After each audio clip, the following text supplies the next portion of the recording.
Olá a todas e a todos vocês, sejam todos bem-vindos a mais uma aula da disciplina de Termodinâmica, nesse semestre 2022.1 e que é voltada para o curso de Engenharia de Bioprocessos e Biotecnologia e para o curso de Química Ambiental do campus de Gurupi da Universidade Federal do Tocantins. Então aqui quem fala novamente é o professor Fabiano Kenji Nohama, tá? Iniciando mais essa videoaula, que na verdade ela está sendo feita como reposição, tá? Para a aula que não foi dada no dia 14 de abril, tá? Que seria 14 de abril às 16 horas, mas que não pôde ser ministrada por problemas no servidor da UFT, tá? Que não estava permitindo acesso nem ao professor nem aos estudantes, tá? À plataforma do Moodle, tá? Onde estaria o link para a aula virtual, tá? Para a aula online. Então, dessa forma que a gente está fazendo a reposição no formato de vídeo aula, tá? Tá certo? E começando aqui, então, falando sobre o assunto, também relembrando, né, que na semana que vem, tá certo? Vai ser aplicado o primeiro teste da disciplina, tá? Que vai começar a partir das 18 horas do dia 22 de abril, na sexta-feira, tá? E a duração dela vai até as 18 horas do dia 23 de abril, no sábado. Tá? Então o teste tem duração de 24 horas, tá? E ela vai ser composta por cerca de 5 questões de múltipla escolha, tá? Bom, aí eles vão ter 24 horas para resolver, tá? E tem até direito de fazer também uma segunda tentativa, caso não esteja satisfeito com o resultado da primeira tentativa, tá? Lembrando que da primeira para a segunda tentativa também as questões podem estar mudando também, tá? E depois a nota desse teste ele vai ser dado então pela maior nota das duas tentativas. Então, uma vez passado esse informe, tá? Lembrando que esse teste vai ser todo aplicado dentro do Moodle, tá certo? Aí lembrando também então que com essa videoaula fechando essa semana aqui, né, essa semana que encerra aqui dia 16 de abril, né? Tá certo? Bom, depois na semana que vem então a gente vai ter mais videoaulas, tá? Para fechar esse tópico do capítulo 15, tá? Que é o último capítulo que vai cair no teste, tá? Então não esqueça também que o conteúdo do teste vai pegar desde o capítulo 13, capítulo que é gravitação, capítulo 14 que é fluidos e o capítulo 15 que é oscilações, que a gente vai estar fechando na semana que vem, tá? Certo? E uma vez encerrado aqui então esses informes, então vamos dar andamento à nossa aula de hoje, tá? Lembrando que a gente estava falando ainda sobre o movimento harmônico simples, tá? É onde a gente chegou, né, que todo movimento harmônico simples, tá, vai obedecer a uma equação diferencial, né, geral, que fala que a segunda derivada do deslocamento em relação ao tempo é igual a menos a frequência angular ao quadrado vezes o próprio deslocamento, tá? Então essa é a equação diferencial que caracteriza qualquer tipo de movimento harmônico simples, tá? E a gente resolveu, né, alguns exemplos aplicando esse sistema, né, tá certo? Essa solução no caso do sistema massa-mola, tá? E na aula de hoje a gente vai dar continuidade a esse tema, tá? Onde a gente vai agora analisar como que é a energia no movimento harmônico simples, de novo concentrando no caso do nosso sistema massa-mola, tá? Então lembrando que o sistema massa-mola, né, tá certo? É a situação que você tem lá, né? Uma mola, né, uma mola de constante de mola K,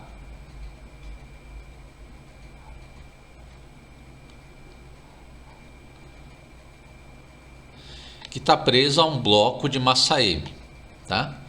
E depois, né, ou você estica um pouco a mola e solta o bloco, ou dá um peteleco no bloco, tá? Aí o bloco começa a fazer um movimento de oscilação, né? Fazer um movimento de oscilação em torno de um ponto de equilíbrio, tá? Um ponto de equilíbrio x igual a zero, onde ele oscila entre menos amplitude e mais amplitude, né?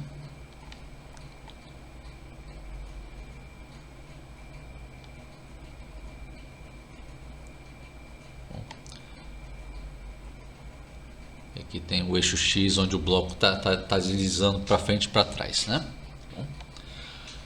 Lembrando que essa aqui é a situação então do sistema massa-mola, que nós já verificamos que ele satisfaz aquela equação diferencial do oscilador harmônico simples, tá certo? Bom, E vamos montar para esse sistema como que é a energia potencial e a energia cinética desse sistema, tá? Aí só relembrando da aula passada, tá aqui como falando, já começamos lá da segunda lei de Newton, mostramos que esse oscilador, né, ele segue a característica da equação diferencial geral do oscilador harmônico simples, sendo o derivado do deslocamento é igual a menos frequência angular ao quadrado vezes o próprio deslocamento, tá? Tá certo? E lembra que a solução dessa expressão, tá, ela chegava que a posição em função do tempo variava segundo essa expressão aqui, né? Uma amplitude vezes um cosseno de ômega t mais φ. Então foi isso que a gente viu na aula passada, tá? E vamos aplicar isso na expressão da energia potencial do sistema massa-mola, tá? Aí lembra que para deduzir a expressão da energia potencial, a gente começava da força que agia sobre o bloco, que era a força elástica, né, seguindo a lei de Hooke, né, que a força é igual a menos K vezes X, né, substituía na expressão para calcular a expressão da energia potencial, né, que você tem que energia potencial em uma dada coordenada x menos a energia potencial no ponto zero, né, com x igual a zero, que vai ter energia potencial elástica a zero, né. Isso é igual a menos a integral de 0 até x, né, da força elástica em relação a x, né? Aí resolvendo essa expressão, lembra que chegava nessa expressão aqui da nossa energia potencial elástica, né, do sistema massa-mola. Chegava que a energia potencial elástica é igual a meio, né, vezes a constante da mola K vezes o deslocamento x do bloco ao quadrado. Tá certo? E além da energia potencial elástica, nós também tínhamos a energia cinética, tá? Onde a energia cinética representada pela letra K maiúsculo, ela é igual a meio, né, da massa do bloco vezes a velocidade ao quadrado, tá? Então temos essas duas expressões de energia, tá, que a gente pode substituir dentro delas expressões do nosso sistema massa-mola, tá? Lembrando, por exemplo, que a energia potencial elástica, tá, então é meio, né, de K vezes x quadrado, tá? Meio de K vezes x quadrado, tá? Tá certo? E aqui algumas manipulações que a gente pode fazer, tá? Que já tinha deduzido na aula passada, que tinha aquela expressão, né, da frequência angular, né, que é igual a raiz de K sobre M, tá? Essa expressão é elevada ao quadrado, né? Leva a expressão da frequência angular, né, ao quadrado igual a K sobre M. E isolando K, tá, a gente chega aqui, a constante da mola pode ser substituída pela massa do bloco vezes a frequência angular ao quadrado, tá? E a gente substitui aqui dentro da expressão da energia potencial elástica, tá? Então onde está o K aqui, tá, a gente substitui pela massa vezes frequência angular ao quadrado, tá? E depois aqui, no termo que tem x ao quadrado, então lembra que essa expressão de x em função do tempo, tá, no sistema massa-mola, ele vai obedecer essa expressão, né? Onde está x eu posso colocar amplitude vezes cosseno de ômega t mais φ, tá? Bom, então substitui essa expressão do x aqui dentro, tá? Então a gente pode reescrever a nossa energia potencial elástica agora em função do tempo, tá, que fica igual então a meio da massa, né, meio então, vezes a massa vezes a frequência angular ao quadrado vezes a amplitude ao quadrado, tá, vezes um termo aqui com cosseno ao quadrado de ômega t mais φ, né? Bom, tá certo?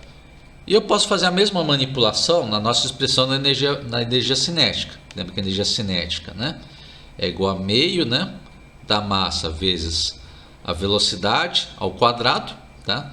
Só que essa expressão da velocidade, tá, no sistema massa-mola, que a gente já deduziu na aula passada, tá, isso aqui era igual, né, a derivada da posição, tá, a derivada da expressão do x em função do tempo, que leva nessa expressão aqui, né, que levava a menos, né, a frequência angular vezes a amplitude vezes o seno de ômega t mais φ,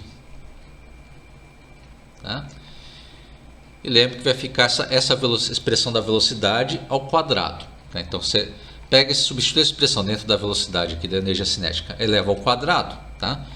Então a gente pode reescrever a expressão da energia cinética no sistema massa-mola como sendo meio, né, da massa vezes a frequência angular ao quadrado, vezes a amplitude ao quadrado, vezes o seno ao quadrado de ômega-t mais φ.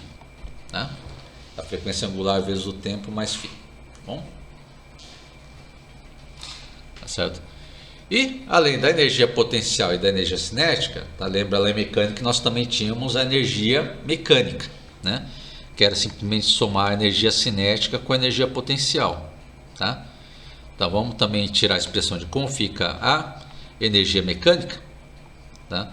Corresponde então a pegar a energia cinética mais a energia potencial. Energia cinética mais energia potencial. Tá? Só que se eu faço essa soma, o que vai acontecer? Tá? Então, somando essas duas expressões que a gente descobriu aqui para energia cinética, tá? E soma com a expressão aqui da energia potencial. Tá? Expressão da energia potencial. Tá? Em primeiro lugar, você vê que os termos que estão multiplicando as funções trigonométricas, tá? elas são exatamente as mesmas nos dois termos de energia. Tá? Então eu posso colocar, quando eu somar os dois, eu posso pegar então essas constantes que estão multiplicando na frente, posso pôr em evidência. Tá? Isso que a gente vai fazer aqui. Tá? Então nessa soma aqui vai ficar em evidência então meio, a massa, né? A frequência angular ao quadrado, vezes a amplitude ao quadrado. Tá? Depois que tira esse termo em evidência, tá? Aí você repara que aqui vai ficar somando então agora, tá? Um termo com seno ao quadrado, né? De ômega-t mais φ, tá? Vou deixar só indicado com 3 pontos aqui, tá? Pela falta de espaço, tá? Mais cosseno ao quadrado do mesmo ângulo, com o mesmo ângulo ômega-t mais φ.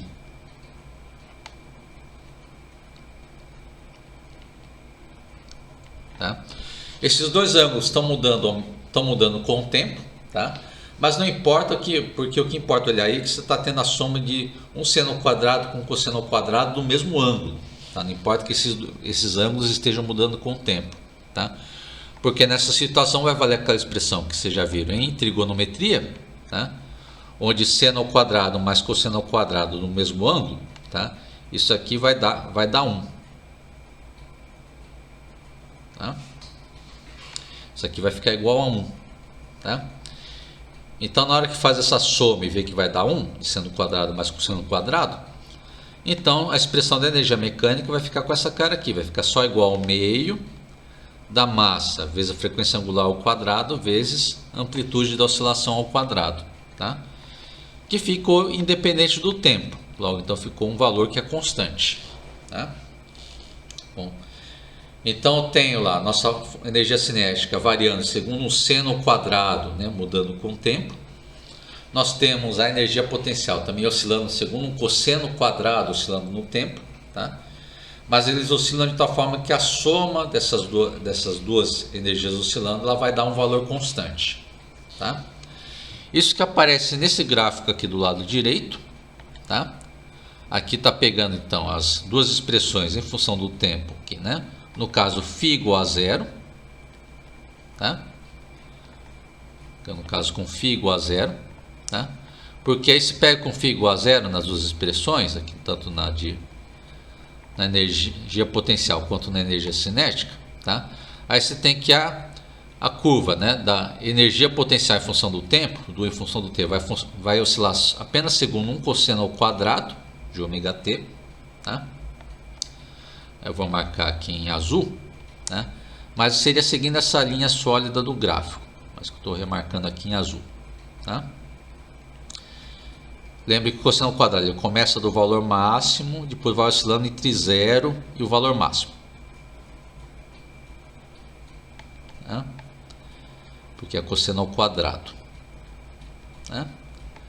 Então ele vai oscilando aqui entre o valor máximo, que é aquele termo meio m ômega quadrado vezes a quadrado, tá? E o valor zero.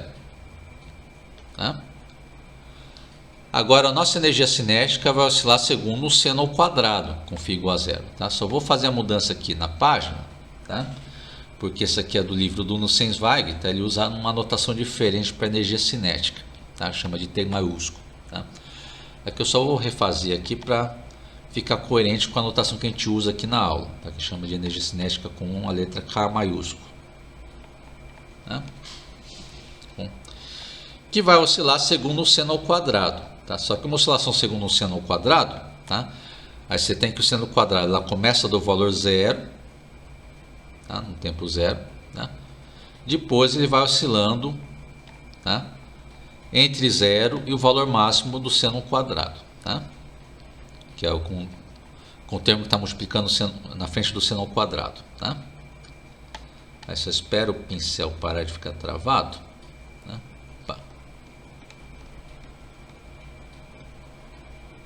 Né? Então vai tendo essa função seno ao quadrado que vai oscilando entre o valor máximo e o valor zero. Tá?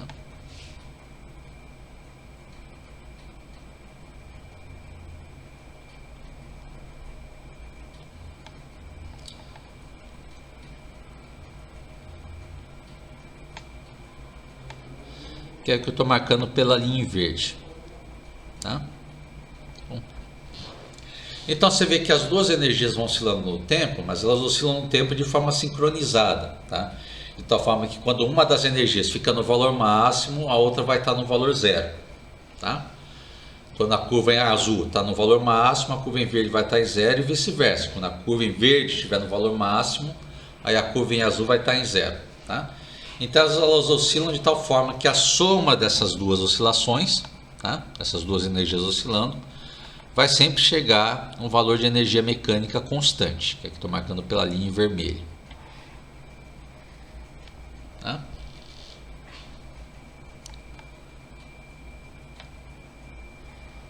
Bom, certo? Então é assim que vai variando as energias dentro do nosso sistema massa-mola, tá? Então fica tendo as oscilações entre a energia cinética e a energia potencial elástica, tá? Mas elas oscilam de tal forma que a soma delas fica constante, tá? Sempre mantendo a energia mecânica constante. Agora que terminamos a explicação então sobre como é energia, como funciona a energia no sistema massa-mola, tá? Então vamos seguir um pouco mais em frente, tá? E agora começar a aplicar então aquela nossa expressão do oscilador harmônico simples para diferentes casos, tá? A primeira delas é só para relembrar, que é o do sistema massa-mola, tá? Mas relembrando como que é a equação do oscilador harmônico simples, tá? Então, qualquer sistema movendo com movimento harmônico simples sempre vai obedecer essa equação diferencial. Segundo a derivada em relação ao tempo do deslocamento, L igual a menos a frequência angular ao quadrado vezes o próprio deslocamento, tá? E a solução dessa equação diferencial, tá? Você chega que esse deslocamento vai mudar em relação ao tempo segundo aquela expressão. Você pegar uma amplitude, vou chamar de uma amplitude U, tá? Vezes um cosseno de ômega t mais φ, tá? Bom, certo?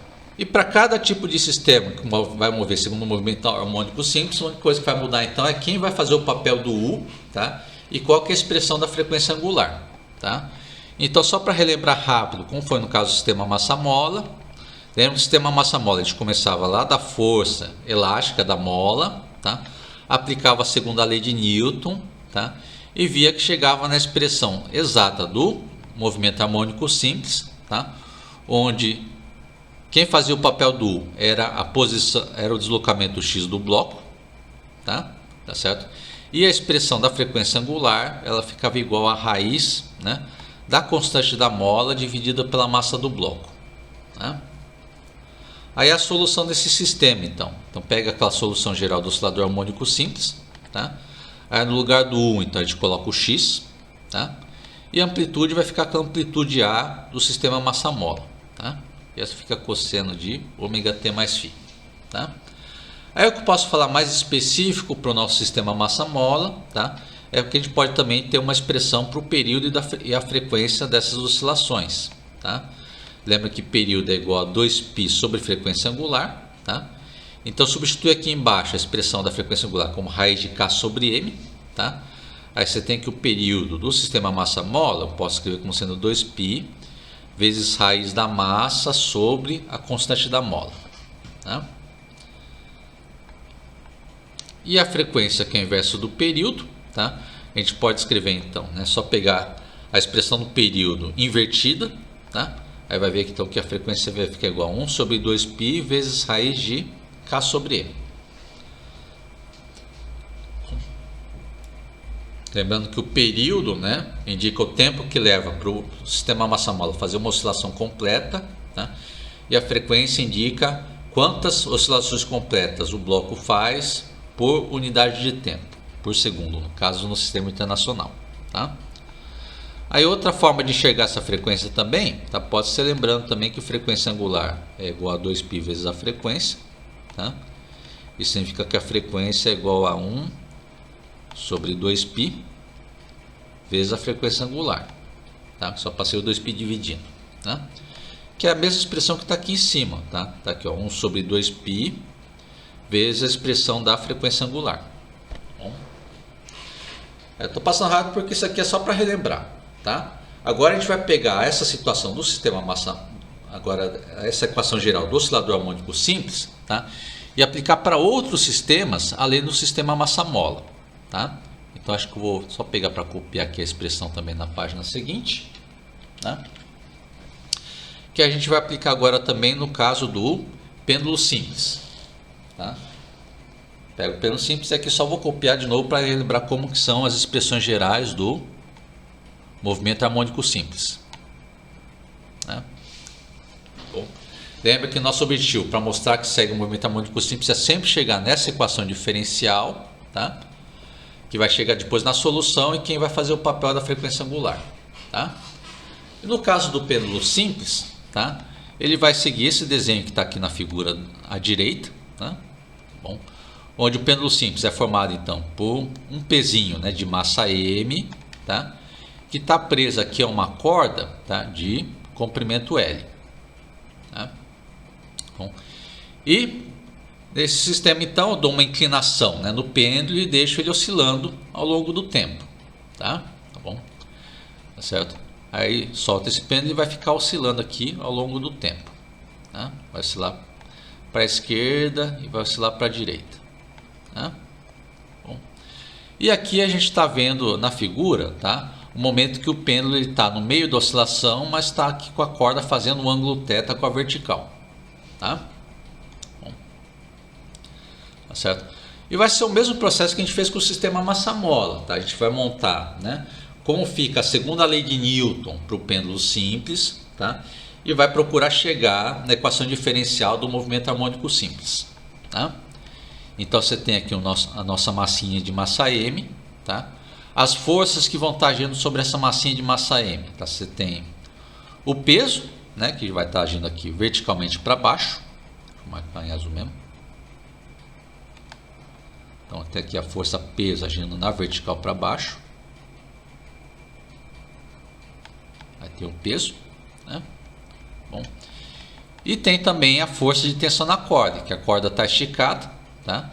Então lembra, toda corda esticada, depois tem a reação da corda que puxa tudo que está preso na extremidade para dentro com a força de tensão, tá? Aí que aparece essa força de tensão aqui também, tá?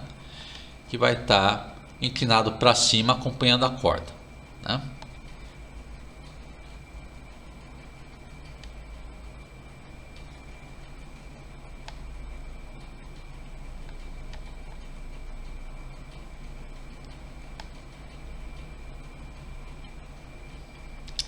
E aqui tem a nossa força de tensão para cima acompanhando a corda, tá? Tá certo? E agora, para fazer a análise da soma das forças que estão agindo sobre esse pêndulo, tá? É mais fácil separar as forças aqui na direção radial, né? na direção radial da corda, tá?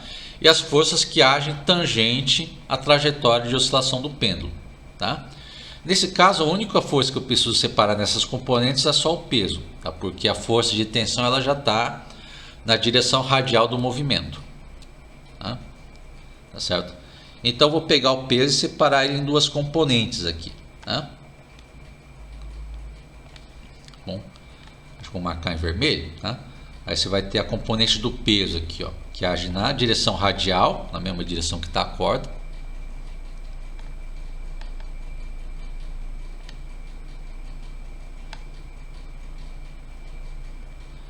Faz a projeção então na direção da corda, tá?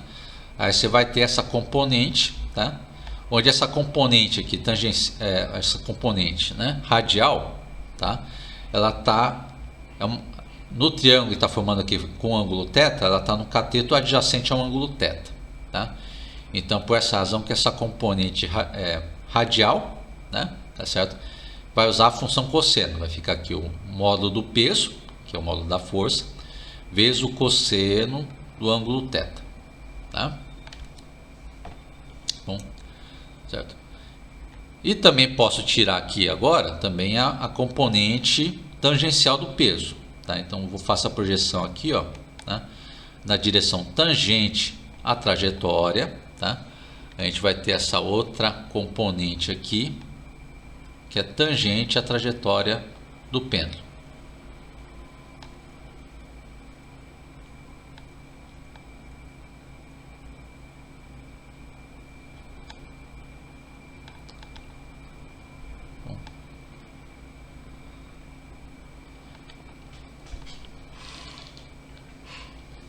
Certo? E essa componente tangencial do peso, tá? Você vê que ele tem um tamanho que ele está no triângulo com o ângulo θ aqui, ele faz o mesmo, ele tem o mesmo tamanho do cateto oposto ao ângulo θ, tá? Bom, tá certo? Então essa componente aqui, tá? Como está no cateto oposto, eu vou usar a função seno, tá? Então essa componente vai ser igual ao módulo do peso vezes seno de θ, tá? Bom, aí isso é um módulo dessa componente do peso, tá? Então fica aqui igual a P seno de θ, tá? Bom, e a gente vai aplicar a segunda lei de Newton, tá? Pensando só na questão da componente tangencial, tá? Porque nas componentes radiais elas se cancelam, tá? Bom, você tem que essa força de tensão da corda, ela cancela com essa componente do peso para fora, tá? Eu posso falar isso porque eu sei que nessa oscilação do pêndulo, o pêndulo ele não está se movendo, né, ao longo da direção da corda. Ela não se move nem para cima e nem para baixo na corda, tá? Tá certo? Então isso acontece porque essas duas forças aqui na direção radial, elas sempre vão estar se cancelando, tá? A força de tensão com a componente P cosseno de θ, tá? Então só vou analisar a componente tangencial, tá? Então vou aplicar a segunda lei de Newton, tá? Só na componente tangencial, tá? Tá certo? E essa força tangencial que age no pêndulo, tá? Vou colocar ela com um sinal negativo também, tá? Então vai ficar menos P seno de θ, vai ficar menos M vezes G vezes seno de θ, tá? Por que negativo, tá?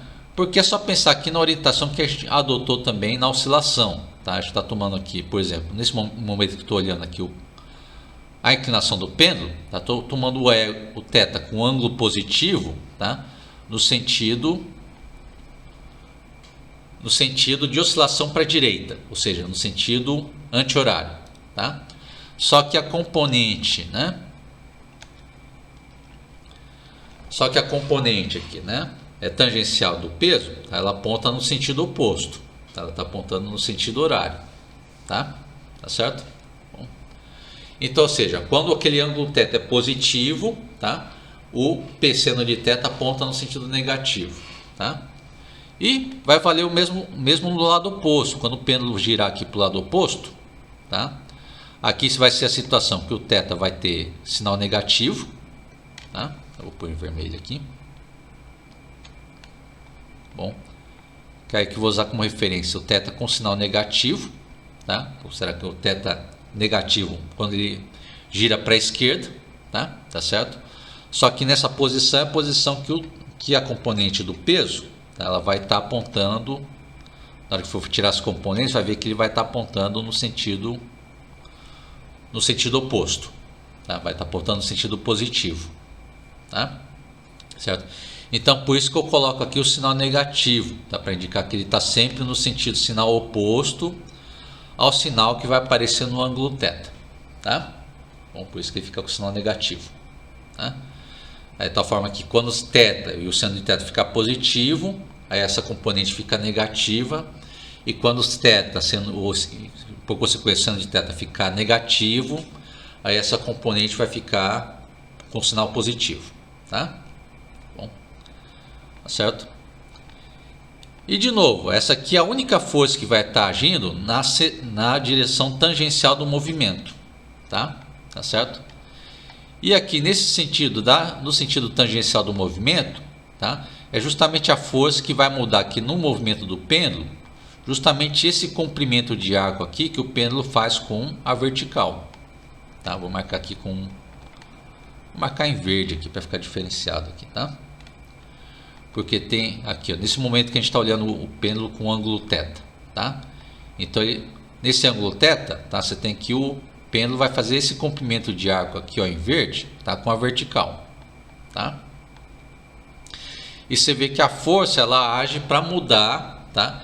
Esse comprimento de arco S, tá? Tá certo? Então, né? Na segunda lei de Newton, tá?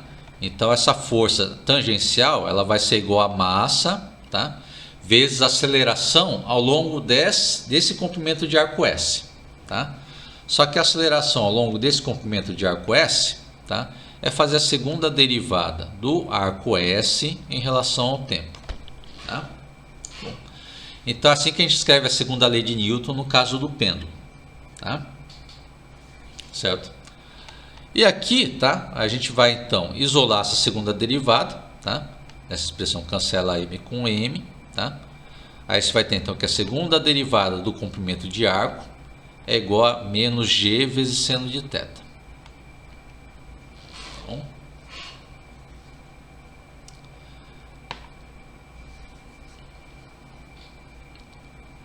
Tá certo? Aí você vê que está quase chegando na expressão que eu queria chegar no oscilador harmônico simples. Está com a cara bem parecida com a equação diferencial do movimento harmônico simples. Tá? A diferença, tá? Bom, é que aparece um seno atrapalhando aqui do lado direito. Então a gente vai ter que analisar ele um pouco mais para frente. Tá? Bom, então a gente vai analisar isso daqui a pouco. Tá? Mas antes de fazer isso, vamos fazer mais uma modificação nessa expressão. Tá? Que é lembrando também que esse comprimento de arco S, tá? Que esse comprimento de arco em verde, tá?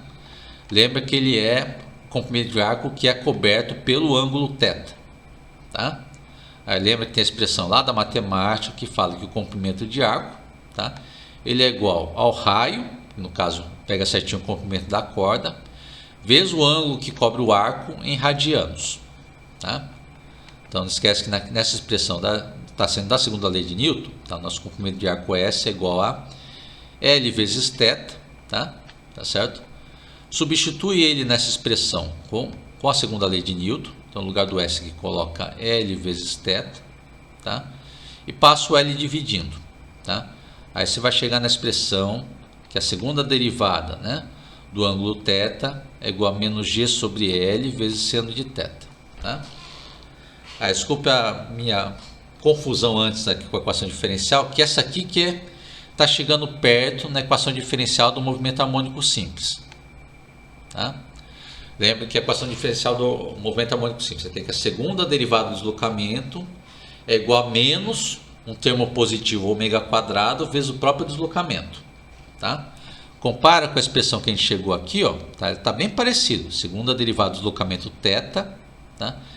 É igual a menos um termo positivo, que é o G sobre L, vezes o seno de θ. Tá? Então, nessa expressão é só o seno de θ que está atrapalhando, tá? Então, nesse ponto ainda não é movimento harmônico simples, tá? Bom, mas aí que a gente vai pegar a aproximação. Lembra que eu estou pegando esse ângulo θ em radianos, tá? E se eu pegar o ângulo θ muito pequenininho, o ângulo θ muito menor que um radiano, tá? Aí tem uma aproximação que eu posso fazer. Eu posso pegar que o seno de θ ele é aproximadamente igual a θ, tá? Certo? Tem mais de uma forma de a gente chegar a essa aproximação, tá? Uma delas, por exemplo, tá? É comparar as duas curvas, tá? Você tem uma curva que eu posso montar aqui, tá? Acho que vou pôr nesse espacinho que tem em branco aqui, tá?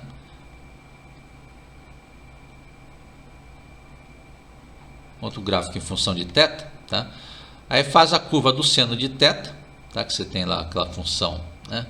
Seno de θ que começa do zero, né? E vai oscilando entre os picos e vales, né? Bom, tá certo? Aí essa aqui é a curva y igual a seno de θ.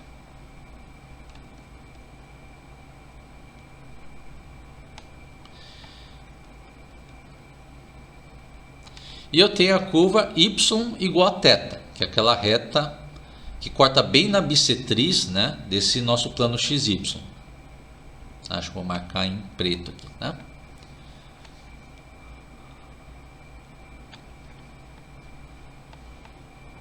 Você marca a reta agora y igual a θ. Corta mais ou menos na bissetriz aqui, né? Essa aqui seria a reta y igual a θ. Aí você vê que em geral são curvas muito diferentes, tá? Mas você percebe quando você pega essa região aqui com θ próximo de zero, tá? É o momento que essas duas curvas elas estão praticamente coladas uma com a outra, tá? Então nessa região que eu posso falar que as duas curvas são iguais, que eu posso falar então que a curva com y igual a θ é igual a curva com y igual a seno de θ, tá? É só nessa região que vale essa aproximação, tá? Seno de θ vale aproximadamente θ, bom? Certo? Aí nesse caso que eu posso fazer a aproximação, tá? Então eu posso pegar aqui com θ muito menor do que um radiano, pegar com uma oscilação muito pequenininha, tá? Eu posso pegar que esse seno de θ vale aproximadamente θ, tá? Então a nossa equação diferencial que sai da segunda lei de Newton, ela fica com essa cara aqui, ó, tá? Vai chegar então aqui a segunda derivada do ângulo θ em relação ao tempo, né? Vai ficar igual então a menos g sobre L, aproximadamente igual, né? Menos g sobre L vezes o θ, né?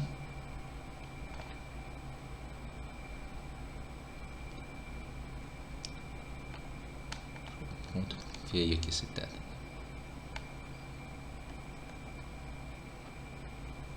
bom? Certo? E compara com a expressão que nós temos do movimento harmônico simples, tá? Aí dá para a gente chegar a quem está fazendo o papel de ômega quadrado na expressão, que é justamente o termo g sobre L, tá? Então faz essa substituição, tá? Então você vai ter agora certinho a expressão do movimento harmônico simples, que é a segunda derivada, né, do ângulo θ em relação ao tempo, né, é igual a menos ômega quadrado vezes o próprio deslocamento angular θ, tá? Bom, onde quem faz o papel de ômega quadrado é g sobre L, tá? Significa então que a frequência angular ômega é igual a raiz de g sobre L, na hora que isolo o ômega, né, na expressão, tá bom? Certo? Bom, então para ficar claro para vocês aí, então o nosso pêndulo simples, tá? Ele só vai se comportar como um oscilador harmônico simples, tá? Ou seja, para ter o θ, né, variando segundo uma função seno ou cosseno, tá? Apenas se eu fazer oscilações com ângulos pequenos, tá? Aí tem que ser ângulos muito menores que um radiano, tá? Que talvez seria, um radiano estaria mais ou menos na faixa de talvez 20 para 30 graus, tá? Bom, então você tem que pegar com ângulos muito menores que esses valores em graus, tá? Bom, certo? Talvez 1 grau, 2 graus, mais ou menos, né? Bom, mas tem que ser oscilações pequenas, tá? Certo? Aí faz essas oscilações pequenas, então aí o pêndulo simples vai seguir a equação diferencial do oscilador harmônico simples, tá? Cuja solução a gente já tem aqui, é pegar essa expressão do oscilador harmônico simples, tá? Que é a solução, tá? Você tem o quê? Que a solução do oscilador harmônico simples, pegar que isso aqui é igual a uma amplitude vezes cosseno de ômega t mais φ, tá? E aplica no nosso caso, que é quem está fazendo o papel de deslocamento U agora é a E, o deslocamento angular θ do pêndulo em relação à vertical, né? Isso é igual, então, uma amplitude no ângulo θm vezes o cosseno de ômega-t mais φ. Tá? Então, a única diferença para o sistema massa-mola é quem está fazendo o papel do U, né? Que faz o papel do U agora é o ângulo θ, tá? E como que é a expressão da frequência angular. Bom, certo?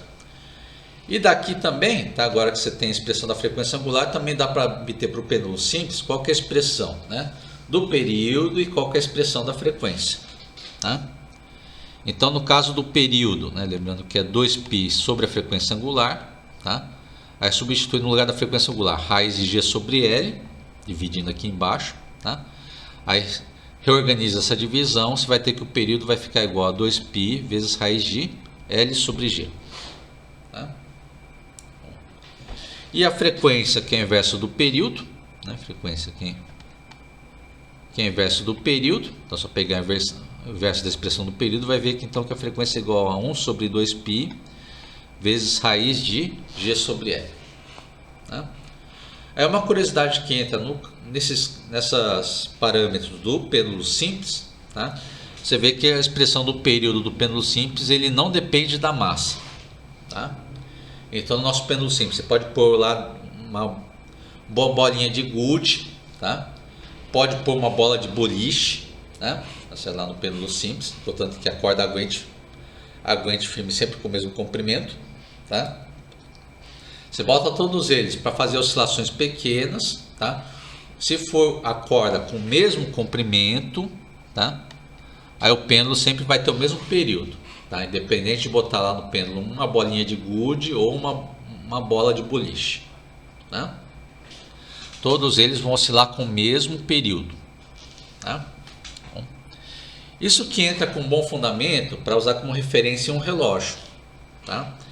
Então, ou seja, você monta lá o relógio de tal forma, né?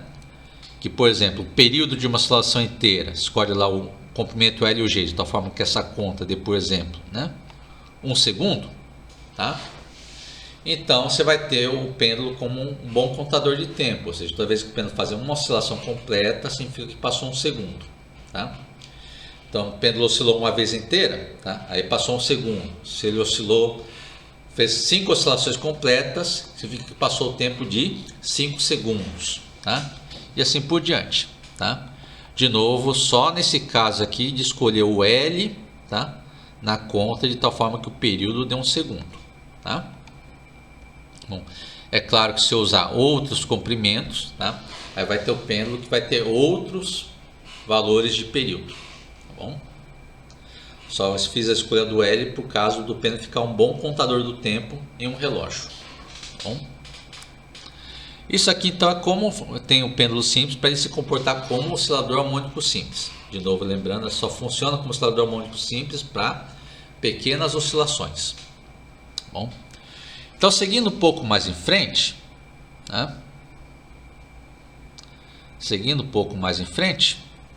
Bom, nós temos aqui também o caso do pêndulo composto, tá?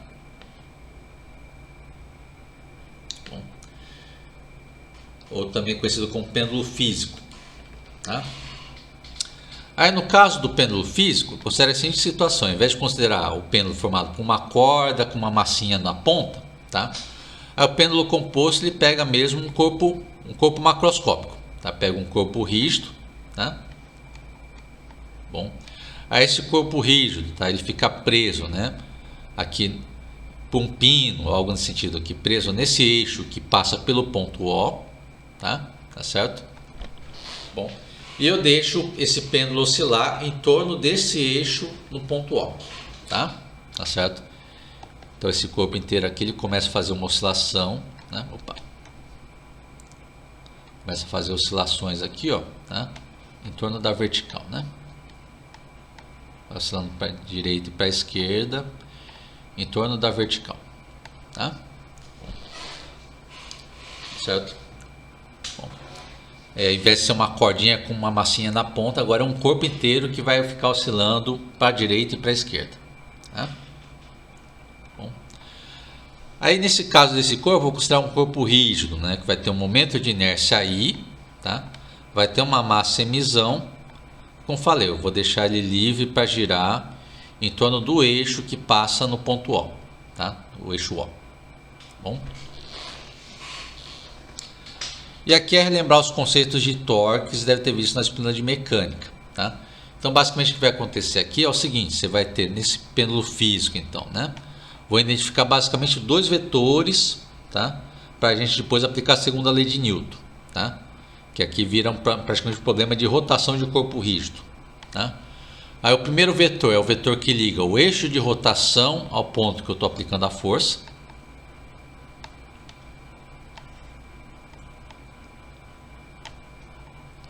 Tá? Preciso desse vetor que estou marcando em azul, que é o vetor que liga então o eixo de rotação, né? O eixo de oscilação no nosso caso, tá? Ao ponto que está aplicando a força, tá? Aí esse aqui eu vou chamar de um vetor H, que vai ter um tamanho H, né? Que é a distância do eixo de rotação ao ponto que eu estou aplicando a força, tá? Bom, tá certo? E esse ponto que está, e a força que está sendo aplicada nesse ponto é justamente a nossa força peso, né?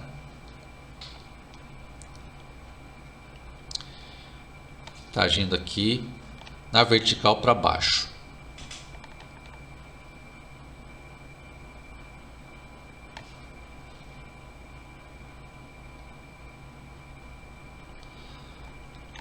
Tem a força peso agindo verticalmente para baixo, tá? A esse ponto que eu estou considerando a aplicação da força peso, que a gente chama de centro da gravidade, tá? Que acontece em todo o corpo extenso, tá? E sempre tem um ponto lá onde a força peso age concentrada naquele ponto, tá bom? Tá certo? Isso que é aquele centro de gravidade C, tá? Se pegar um corpo uniforme, vai casar certinho com o centro de massa, tá bom? Certo? E sobre esses dois vetores, a gente define o vetor torque, tá? Que é o torque responsável de fazer a rotação do nosso corpo rígido, tá? Em torno daquele eixo O, tá? Aí, lembrando de mecânica, o torque é dado como sendo, né? Pegando o vetor que liga o eixo de rotação ao ponto de aplicação da força e faz produto vetorial com a força que está sendo aplicada, que no nosso caso é a força peso, tá? Bom. Certo? Aí a atuação desse torque, tá? Tá certo? Aí ele vai ter um módulo desse produto vetorial, tá? Lembra lá, módulo do produto vetorial, pegar o módulo do primeiro vetor, vezes o módulo do segundo vetor, vezes o seno do ângulo entre os dois vetores, tá? No caso aqui, né, como esse corpo rígido está fazendo o ângulo θ com a vertical, esse ângulo casa certinho também no ângulo θ que tem entre o vetor H e o vetor peso, tá? Então por isso que fica seno de θ na hora que eu tiro o módulo do produto vetorial. Então, até aqui, ó, tá, essa expressão que a gente calcula é módulo do produto vetorial, que então que vai ser um módulo do nosso torque, tá? Agora com relação ao sinal que eu vou colocar no torque, tá? Aí aqui eu vou considerar o seguinte, lembra que a referência que a gente adotou no ângulo θ aqui do pêndulo, tá? A gente está considerando que o θ é positivo se eu pego a inclinação do pêndulo para a direita, tá? No caso, estou pegando o quê? Quando você tem considerar sentido positivo da oscilação no sentido anti-horário, tá? Tá certo? Aí vai ser o mesmo processo que foi lá com a força tangencial no pêndulo simples, tá? Porque significa o quê? Significa que com θ positivo, tá? Aí o torque, né? O torque vai aparecer aqui, ele vai puxar o corpo para a direita, para a esquerda, no sentido anti-horário, tá? Lembra aqui, ó, esse peso para baixo aqui, né? Ele vai puxar o corpo para girar no sentido anti-horário, tá? Então o torque, né? Ele age no sentido oposto, sentido negativo, tá? Bom. E quando o ângulo fica negativo do outro lado, tá? Aí o torque vai ficar puxando o corpo no sentido positivo, tá? Tá certo?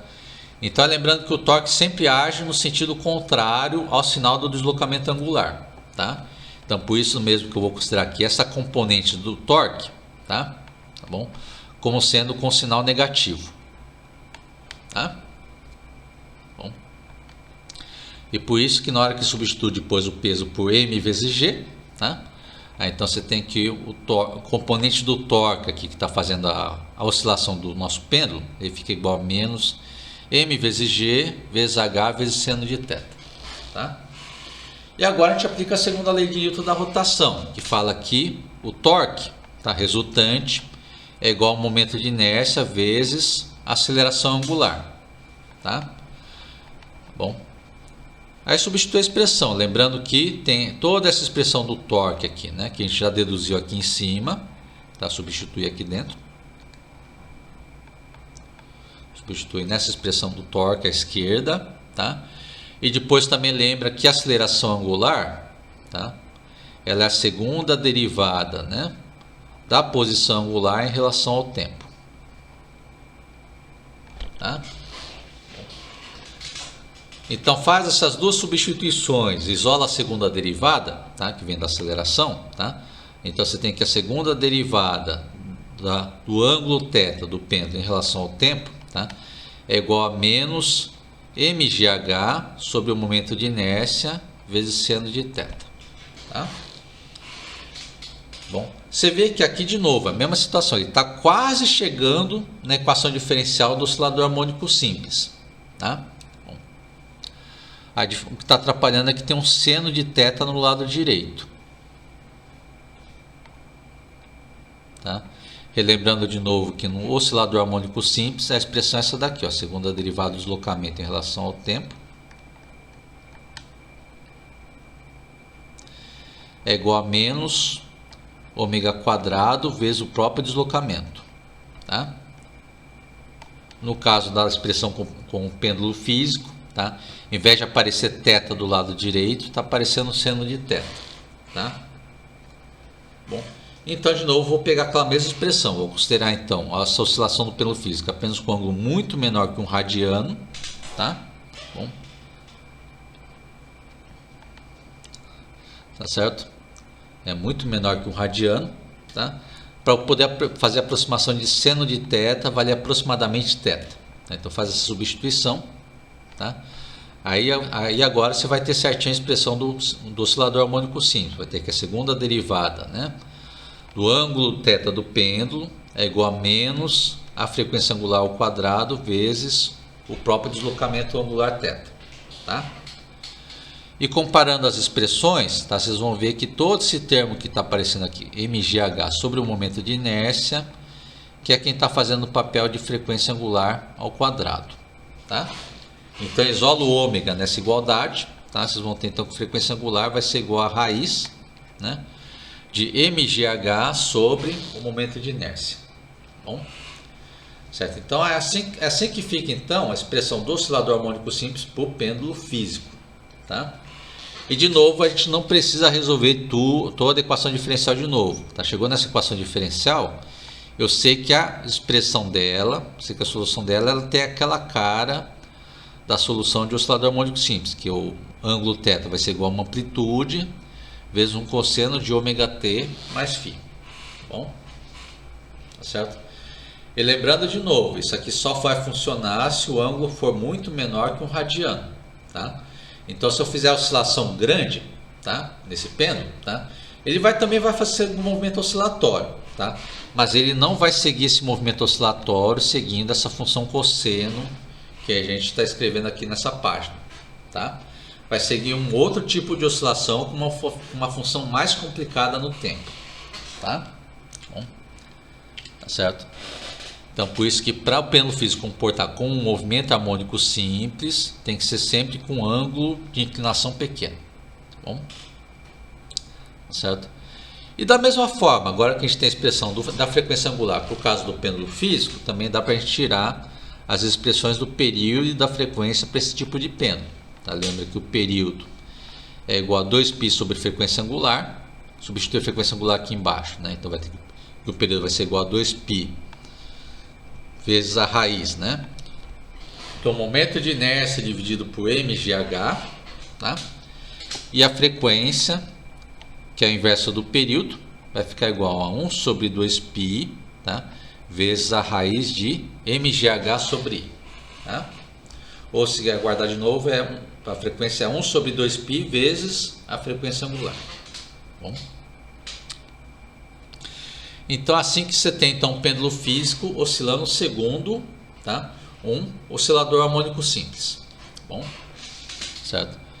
E rigorosamente é esse pêndulo físico que é utilizado naqueles relógios, nos antigos relógios de pêndulo, tá?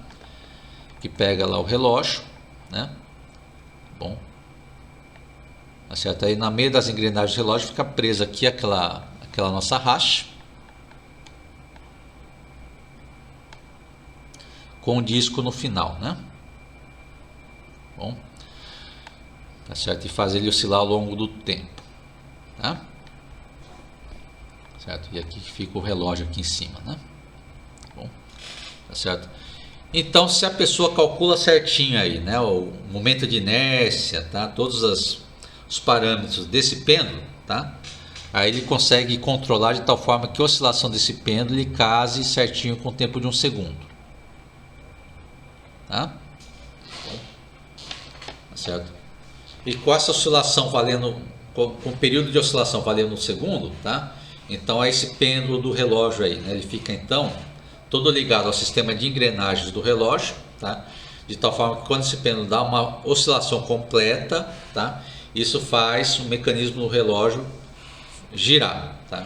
As engrenagens dão uma girada, de tal forma que move o pêndulo no segundo um passinho para frente, tá? Certo? Então a essência é esse que é o mecanismo do relógio de pêndulo, tá? Tá certo? Bom, ele faz casa certinha de tal forma que a oscilação completa no pêndulo, aí move a engrenagem para fazer o ponteiro do segundo no relógio dar um passinho para frente, tá?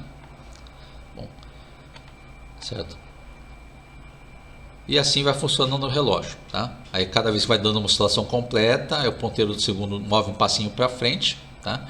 E as outras engrenagens que estão lá dentro estão montadas de tal forma que quando o pêndulo do segundo dá uma volta inteira, aí o ponteiro do minuto que anda para frente, tá? E quando o ponteiro do minuto dá uma volta inteira, é o ponteiro da hora que vai mover um passo para frente, tá? Bom, certo? Mas vamos seguir um pouco mais em frente, tá? E relembrar aqui também as tabelas de momento de inércia, tá bom? Então lembrando que aquele momento de inércia que aparece na expressão do pêndulo físico, a gente viu várias expressões dela na disciplina de mecânica, tá? Então relembrando aqui que você tem a expressão do momento de inércia para o caso do anel, tá? Que é igual a mr quadrado, tá? Tendo o caso do cilindro, né? Se tiver o cilindro girando em torno do eixo do cilindro, aí o momento de inércia é meio de mr quadrado, tá?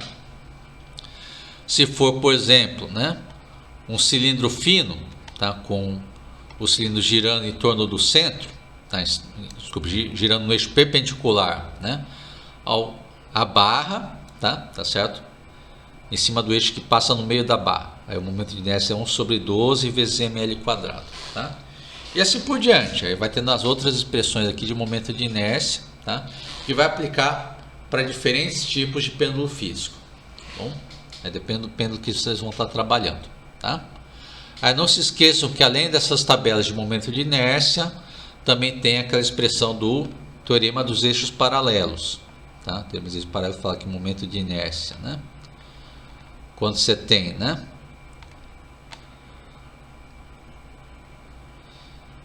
Ou seja, quando em vez do objeto girar em torno de um eixo que passa pelo centro de massa, tá? Ele gira em torno de um eixo que está a uma distância h do centro de massa, tá? Bom, aí você tem que o teorema dos eixos paralelos fala que o momento de inércia para essa oscilação em torno desse outro eixo, tá bom, é igual a pegar o momento de inércia do centro de massa mais a massa do corpo vezes a distância h ao quadrado entre os eixos, tá? Acho que aqui eu vou chamar de outro símbolo, que h eu já usei aqui para outra função dentro do pêndulo físico, né? Vou chamar isso aqui de uma distância d, para ficar melhor aqui, tá? Agora reparei que tem que eu já usei h para outra função aqui no pêndulo físico, né? Então chama de uma distância d aqui, tá? Aí fica Momento de inércia de massa mais m vezes d quadrado. Tá? Chama teorema dos eixos paralelos. Vocês podem precisar para esse tipo de problema também do pêndulo físico. Tá bom? Mas vamos seguir um pouco mais em frente, tá? E pegar também mais um último tipo de pêndulo que a gente vai trabalhar, que chama pêndulo de torção. Tá? Aí como funciona o pêndulo de torção? Tá? Então o pêndulo que funciona da seguinte forma, tá? Você pega um fio, tá? Tá bom? Isso, e eu vou pegar um objeto que vai ficar suspenso a esse fio na vertical, tá? Bom, certo? Aí vai ter esse objeto aqui que vai estar suspenso pelo fio, tá? Certo? E a oscilação desse pêndulo vai ser da seguinte forma, tá? Eu vou girar, né? Eu vou girar esse corpo aqui, né? Tá bom? Tá? De tal forma que eu vou torcer o fio, tá? Ou seja, giro o corpo em torno do eixo do fio, tá? Para o fio torcer um pouquinho, tá? E na hora que largar, tá? Aí vai ficar esse pêndulo, esse objeto aqui oscilando, fazendo oscilações aqui, tá? Em torno do eixo do fio, tá? Por causa da torção do fio, tá bom? Certo? Vai ficar esse objeto então girando aí para direita, para esquerda, para direita, para esquerda, tá? Tá certo? Bom, fazendo pequenas torções no fio, tá? Certo? E aqui pega uma linha para tentar descrever essa oscilação desse tipo de pêndulo, pêndulo de torção, tá? Aí eu defino aqui uma linha de referência aqui, né? No objeto para a gente acompanhar a oscilação, tá? Então conforme o pêndulo vai oscilando, essa reta de referência também vai girando para a esquerda e para a direita, tá? Bom, tá certo? E aqui para os pêndulos de torção, tá?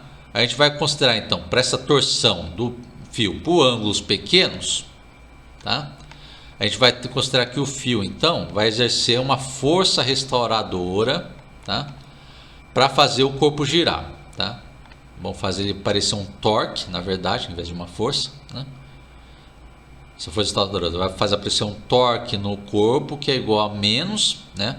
Uma constante K, que é a constante de torção do fio, vezes o ângulo θ da torção, tá?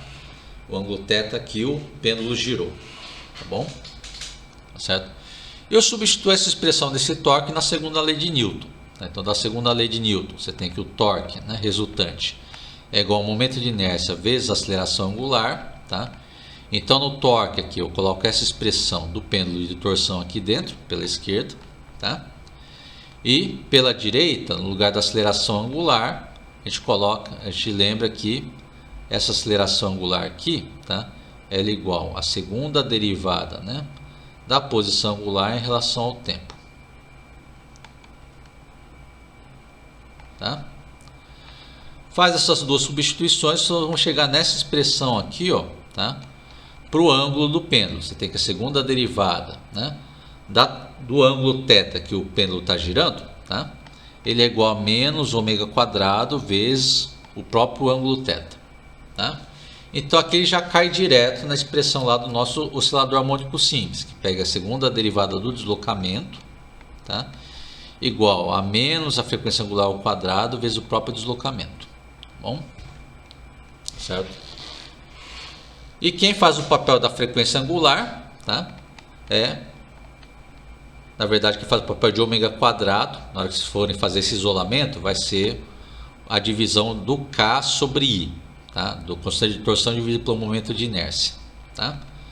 Então você tem que no pêndulo de torção a frequência angular vai ser igual a raiz, né, de K sobre I, tá? A raiz da constante de torção do fio dividido pelo momento de inércia, tá bom? Tá? Então você vê que no caso do pêndulo de torção a gente já chegou direto na expressão do oscilador harmônico simples, tá? Bom, mas nesse caso chegou diretamente porque aqui a gente já aplicou a aproximação do ângulo pequeno já no começo, tá? Bom, se a gente fosse seguir rigorosamente a dedução, na verdade era para, de novo, nessa última expressão com a segunda derivada, chegar com uma função seno e depois ter que usar a aproximação de ângulo pequeno para aproximar seno de θ por θ, tá? Para o lado direito, tá bom? mas aqui a gente já fez a aproximação logo de cara no começo, tá bom? Certo? E para esse pêndulo de torção, agora que tem a expressão também da frequência angular, tá? Também dá para tirar a expressão do período e a frequência desse pêndulo, tá? Então o período é 2π sobre frequência angular, de novo, substitui a expressão do ômega aqui dentro. Aí você vai ter que o período vai ficar igual a 2π raiz, né? Vezes a raiz do momento de inércia sobre a constante de torção, tá?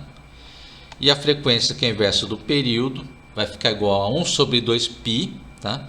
Vezes a raiz da constante de torção dividida pelo momento de inércia. Bom, tá certo?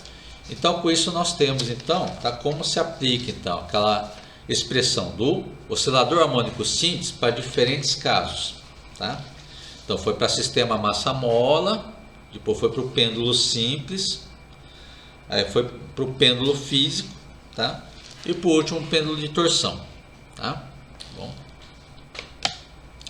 Em todos eles foi identificando uma solução, tá?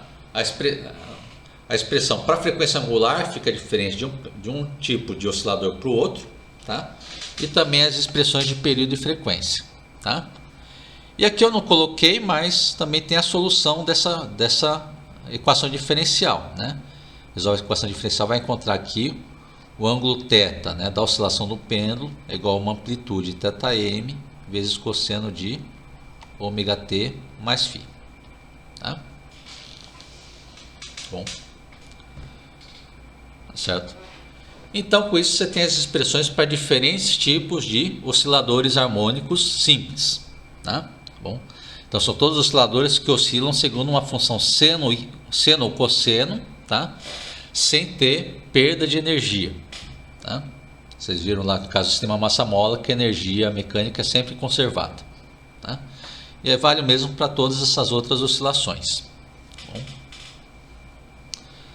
Aí agora vamos pegar todos esses conceitos e resolver alguns exemplos, tá? Resolvendo primeiro esse exemplo 3, tá? Então nesse exemplo 3, tá, ele brinca com esse conceito do pêndulo de torção, tá?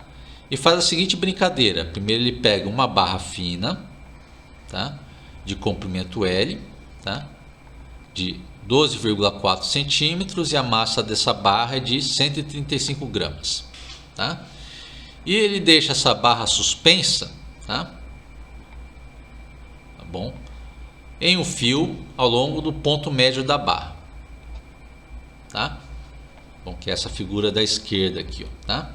Então ele pega essa barra, tá? Aí ele gira a barra para dar uma torção no fio e solta para deixar a barra ficar oscilando como um pêndulo de torção, tá?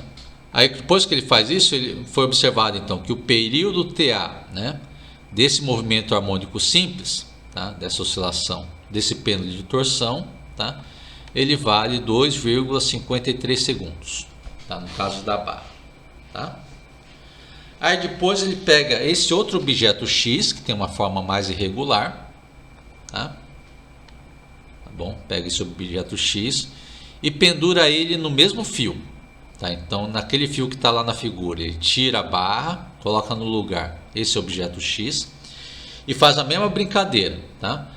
Gira um pouco o objeto X para fazer uma torção no fio, solta e deixa esse objeto X ficar girando, oscilando de um lado para outro como um pêndulo de torção, tá? Aí nesse caso, tá, o período desse novo pêndulo, tá, vai ser um período TB, que ele mediu como sendo 4,76 segundos, tá?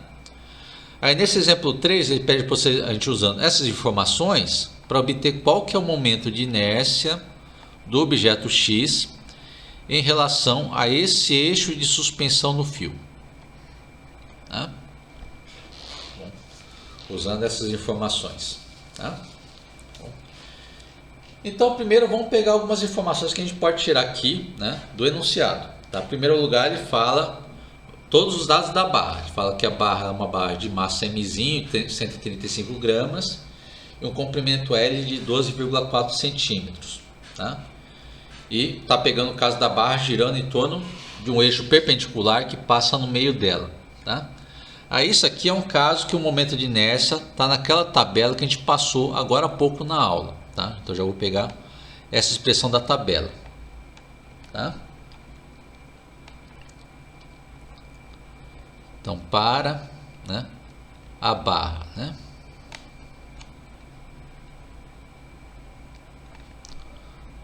Oscilando, né?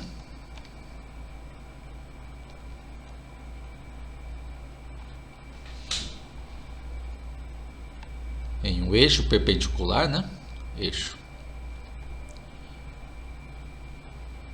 perpendicular, né?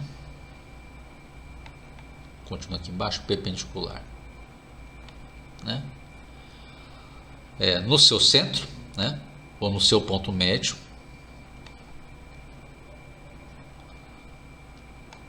Nós já temos a expressão do momento de inércia. O momento de inércia né? Momento de inércia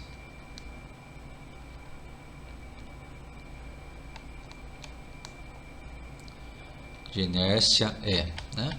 E pega a expressão da tabela, que fala que o momento de inércia, nesse caso, que eu vou chamar de momento de inércia IA, tá? Ele fica igual a 1 sobre 12 vezes a massa da barra vezes o comprimento da barra ao quadrado. Então já tem o momento de inércia da barra, tá? E nesse caso também tem a expressão do período de oscilação do pêndulo de torção, tá? Com a barra, tá? Aí o período, né? TA, né? Da barra como pêndulo de torção, tá? De torção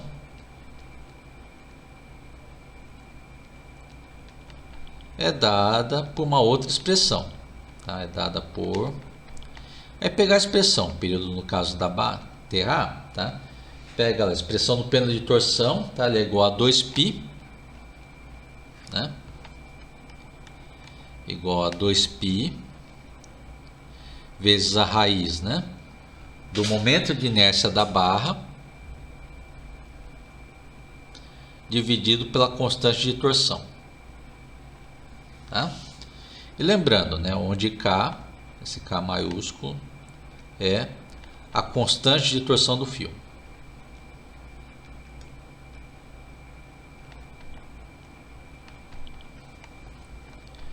De torção do fio.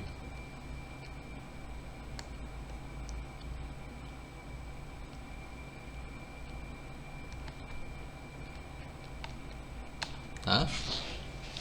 E agora eu também vou escrever, né, a expressão do período para o caso do objeto X. Tá? Agora pega no objeto X, né?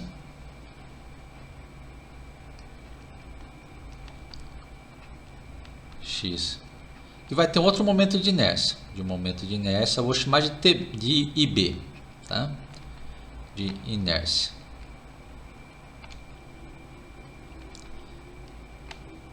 IB, né?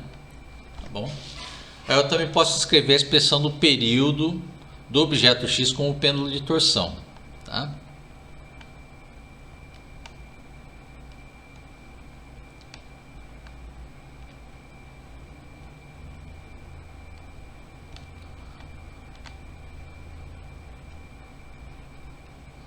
Com o pêndulo de torção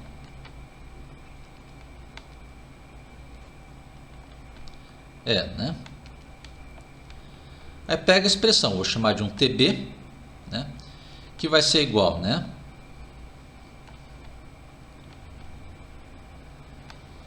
Que vai seguir a expressão com a mesma característica do caso anterior. A única coisa que vai mudar é o momento de inércia. Vai ficar igual a 2π vezes raiz, né, do momento de inércia desse objeto X, que eu chamei de B, dividido pela constante de torção do fio.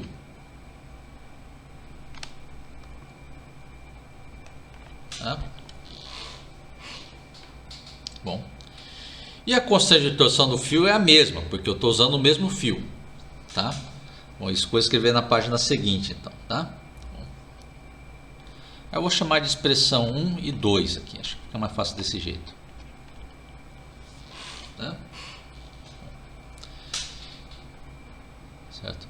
E eu vou lembrar disso, né? E em 1 e 2, tá? A constante de torção é a mesma porque eu estou usando o mesmo fio, tá? Então, vamos continuar aqui, tá? E em 1 e 2, tá? A constante de torção K é a mesma porque estamos usando o mesmo fio. Porque foi usado o mesmo fio, tá?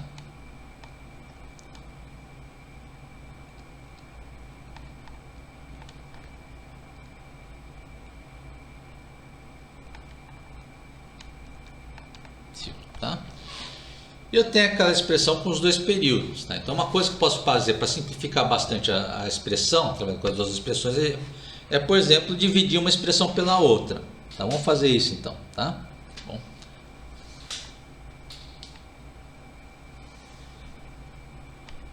Então logo vou fazer a seguinte brincadeira, eu vou dividir uma expressão pela outra, tá? Ou até para simplificar um pouco melhor, tá? Já que tem raiz no meio, tá? Uma coisa que vai simplificar bastante o cálculo também é pegar, na verdade, a divisão do período TA sobre o período TB elevado ao quadrado. Tá? Aí como vai ficar do outro lado? Em cima, então, fica a expressão do período TA ao quadrado, tá? Que vai ficar, então, 2π ao quadrado. Aí tira o quadrado da raiz, tá? Vai ficar sem raiz aqui nesse segundo termo, que vai ficar, então, só o momento de inércia. Né? E A sobre a constante de torção K, tá? E aqui eu divido pela expressão do TB ao quadrado, tá? A mesma coisa, eu levo o quadrado, então vai ficar 2π ao quadrado. E aqui seria a raiz, né, de IB sobre K, mas como eu levei ao quadrado, vai ficar só o IB, momento de inércia do objeto X, dividido por K, tá? É fácil desse jeito porque fica um monte de termo que fica fácil cancelar, tá? Então cancela aqui o 2π quadrado, em cima e embaixo, cancela o K que é o mesmo, tá? Tá bom? Então a gente vai chegar nessa expressão para trabalhar aqui, para encontrar o momento de inércia IB do objeto X, tá? Vai ter então aqui o período, né? TA ao quadrado sobre o período TB ao quadrado é igual, tá? Ao momento de inércia IA, né? Dividido pelo momento de inércia IB. Tá? E isolo o IB, tá? Que é passar o IB para a esquerda multiplicando. E o resto eu passo para o lado direito, né? Então vai ficar o TB quadrado do lado esquerdo vai passar multiplicando. E o TA ao quadrado do lado esquerdo vai passar para o lado direito dividindo, tá? Então fazer o seguinte também, eu vou deixar assim, eu vou deixar TB sobre TA tudo ao quadrado, tá? E aqui multiplica pelo momento de inércia do objeto A, que é da barra, tá? E aqui eu também posso substituir a expressão lá do momento de inércia da barra, então vai ficar desse jeito aqui, vai ficar então, né? TB sobre TA, né? Tudo elevado ao quadrado. E o resultado vai multiplicar pelo momento de inércia, que é 1 sobre 12, vezes a massa da barra, vezes o comprimento da barra ao quadrado, tá? Então daqui é só substituir os valores e fazer o cálculo, tá? Então substituindo os valores para fazer o cálculo, vai encontrar aqui que o IB então, tá? Vai ser igual a divisão dos períodos, tá? Aí lembra que o período TB tinha dado, né? 4,76 segundos, divide pelo período TA, que deu 2,53 segundos,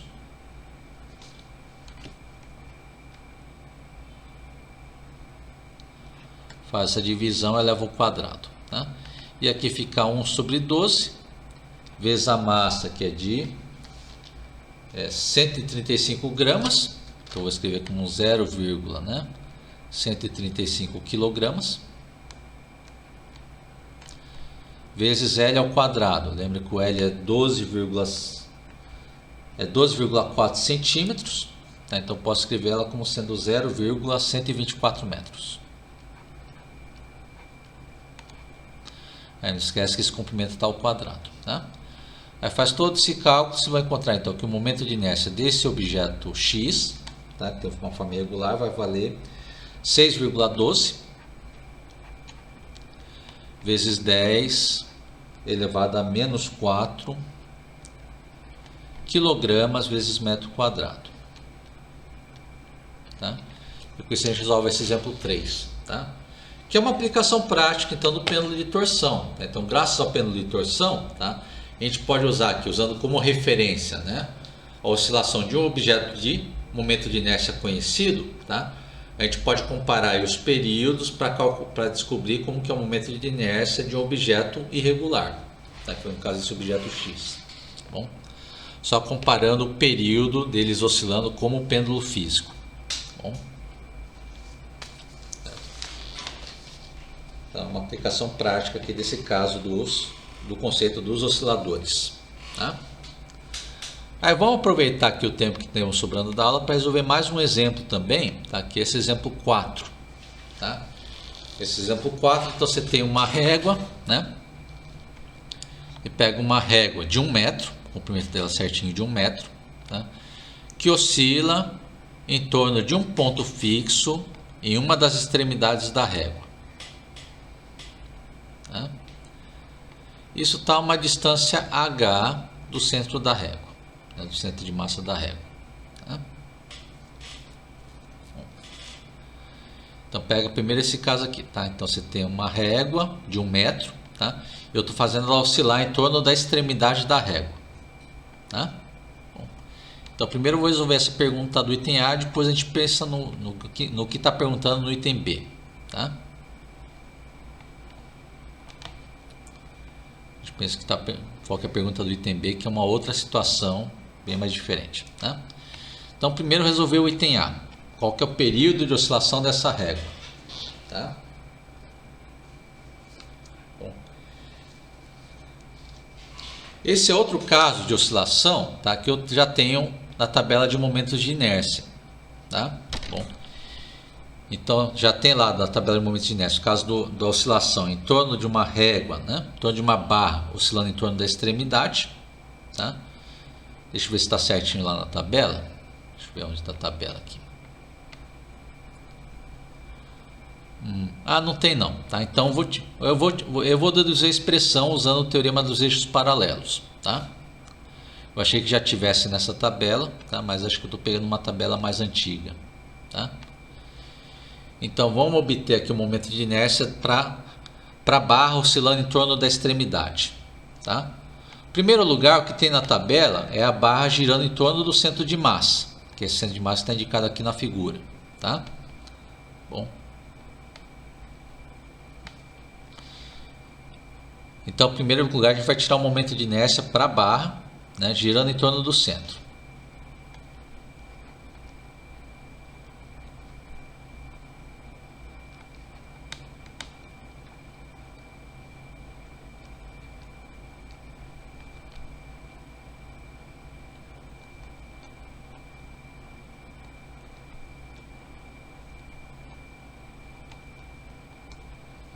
Do centro de massa da régua, né?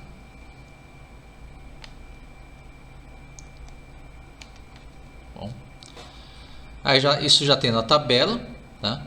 O momento de inércia, então, para barra girando em torno do meio da régua, tá? Tá certo? Isso já tem a expressão que a gente usou no exemplo anterior, que é 1 sobre 12 vezes a massa da régua vezes o comprimento da régua ao quadrado, tá? Certo? Lembrando que a massa não foi dada e o comprimento L é de 1 metro. Tá?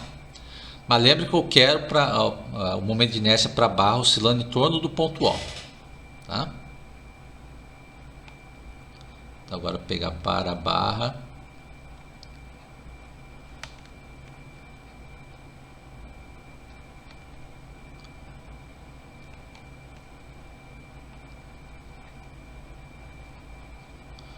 oscilando em torno de O,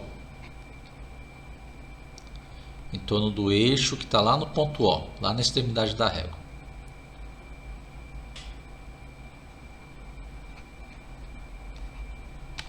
Tá? Aí nesse caso eu vou usar o teorema dos eixos paralelos pensando nessa distância Hzinho entre os dois eixos. Tá? Bom, aí pega aqui a distância Hzinho entre os dois eixos, tá? A gente vai usar aqui vou usar a informação, vou supor uma informação de que essa barra seria uniforme. Tá?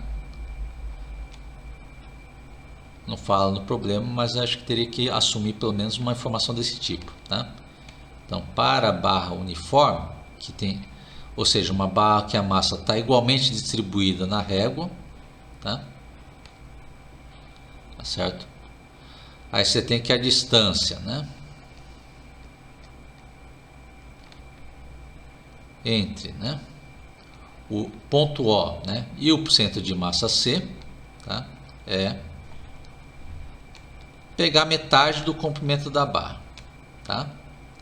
E aqui eu posso aplicar o teorema dos eixos paralelos. Tá? Então, do teorema dos eixos paralelos,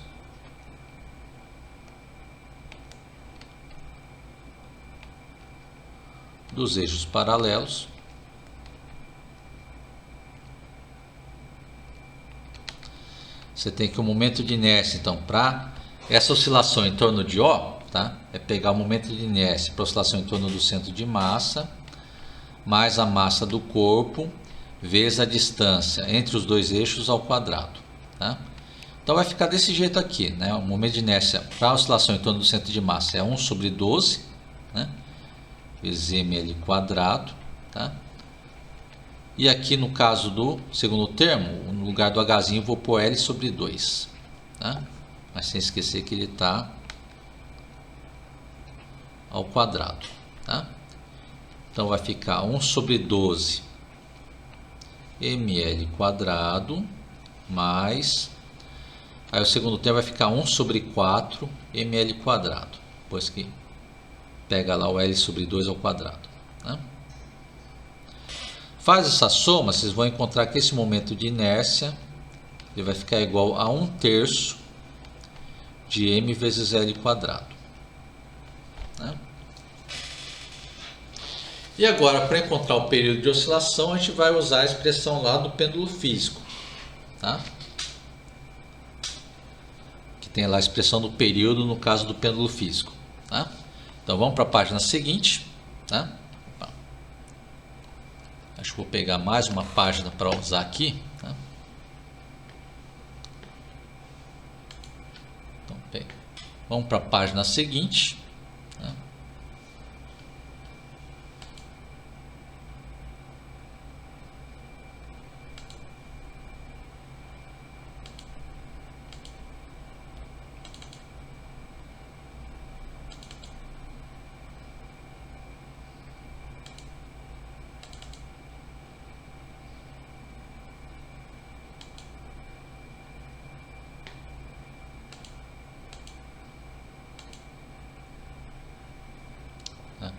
Que a gente só vai continuar para fechar o problema, que agora é pegar o período do pêndulo físico. Tá? Pega a expressão do período do pêndulo físico. Tá?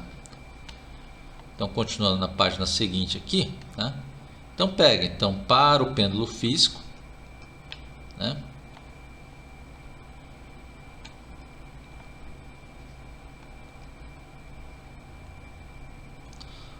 O pêndulo composto. Né?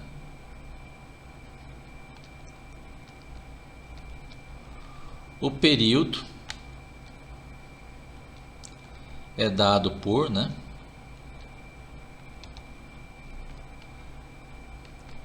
aí tem lá a expressão do período para o pêndulo físico, que é igual a 2π, né, vezes raiz, né, do momento de inércia dividido por mgh.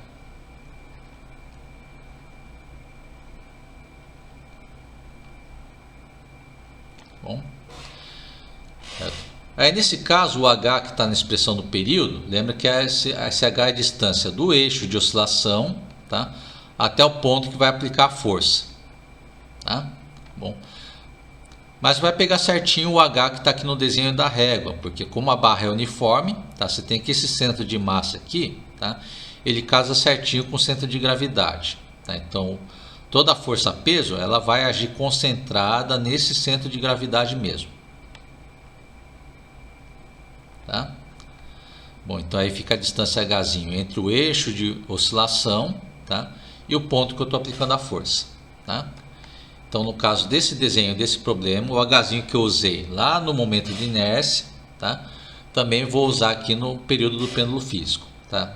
Ele coincidiu para ser a mesma distância Hzinho, tá bom? E agora substitui a expressão, vai ficar 2π, né? Aqui fica a raiz, né? No lugar do i, então, no momento de inércia vai entrar 1/3, né?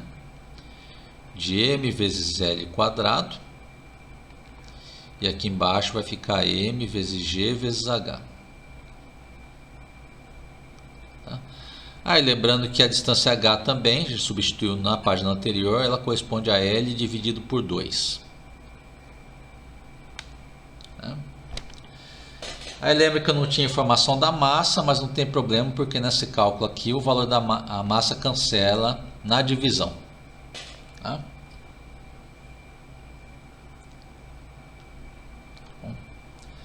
Aí desenvolve um pouco essa expressão, tá? Aí também vai ter aqui, né, o quadrado do L em cima, tá? Ele vai cancelar com o L dividindo aqui embaixo, tá? Também, tá? Então vocês vão ter esse cálculo aqui do período do nosso pêndulo físico, tá?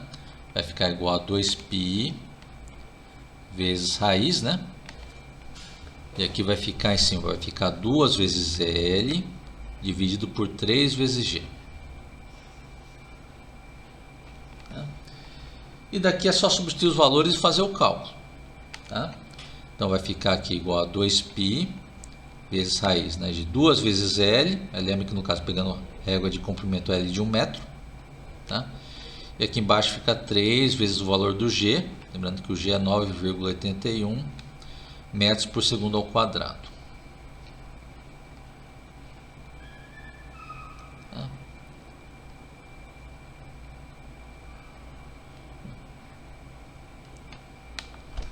Faz esse cálculo aqui, então vocês vão encontrar que o período desse pêndulo vai ser aproximadamente, tá? 1,64 segundos. 1,64 segundos. Tá? Então aqui a gente resolve o item A do nosso exemplo 4. Tá? Aí vamos seguir um pouco mais em frente e resolver o item B também. Tá? O item B ele pega uma situação um pouco diferente nessa oscilação do pêndulo. Tá? Então vamos para o item B. Tá? Que ele pergunta qual que é a distância L0, tá? Entre o ponto fixo da régua, tá? Entre o ponto lá que é ponto onde a régua está oscilando, e o que ele chama de centro de oscilação. Tá? Aí basicamente o que é o centro de oscilação? Tá? O centro de oscilação funciona da seguinte forma. Tá? Esse centro de oscilação é esse ponto P aqui, ó, né? Que está indicado na régua. Tá? Isso aqui é um ponto, tá? Onde funciona da seguinte forma: se eu pegar toda a massa da régua, concentrar aqui nesse ponto P, tá? E fazer ele oscilar, ou seja, pegar toda essa massa M da régua, concentrar onde está esse ponto P, tá? E fazer oscilar, você vai ter que esse pêndulo simples aqui que eu estou desenhando, tá? Ele vai oscilar com o mesmo período, tá?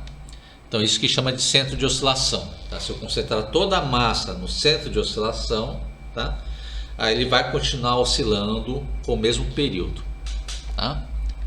Então concentra toda a massa da régua nesse ponto P, prende com uma corda, e vai ter um comprimento L0 e faz ele ficar oscilando, tá? Aí ele vai oscilar com o mesmo período, tá? Isso significa ser um centro de oscilação, tá? Então a gente vai pegar essa expressão, tá? Então vai ter aqui o período que a gente descobriu do item A, tá? Tem o período do pêndulo, desse pêndulo simples, tá? Então eu quero que esses dois períodos sejam iguais, tá? Então vamos pegar aqui então. Então seja o pêndulo simples,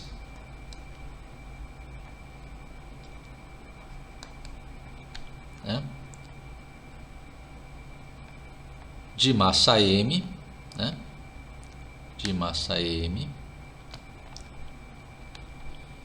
e comprimento L0, né? Que é lá do centro de oscilação.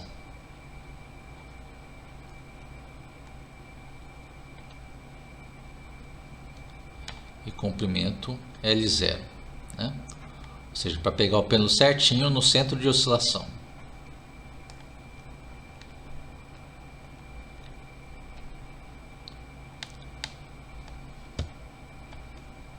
Centro de oscilação.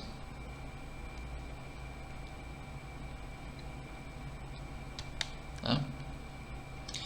Então, nesse caso aqui, tá? Eu vou pegar então a expressão do período desse pêndulo, tá? Então, para esse pêndulo aqui, o seu período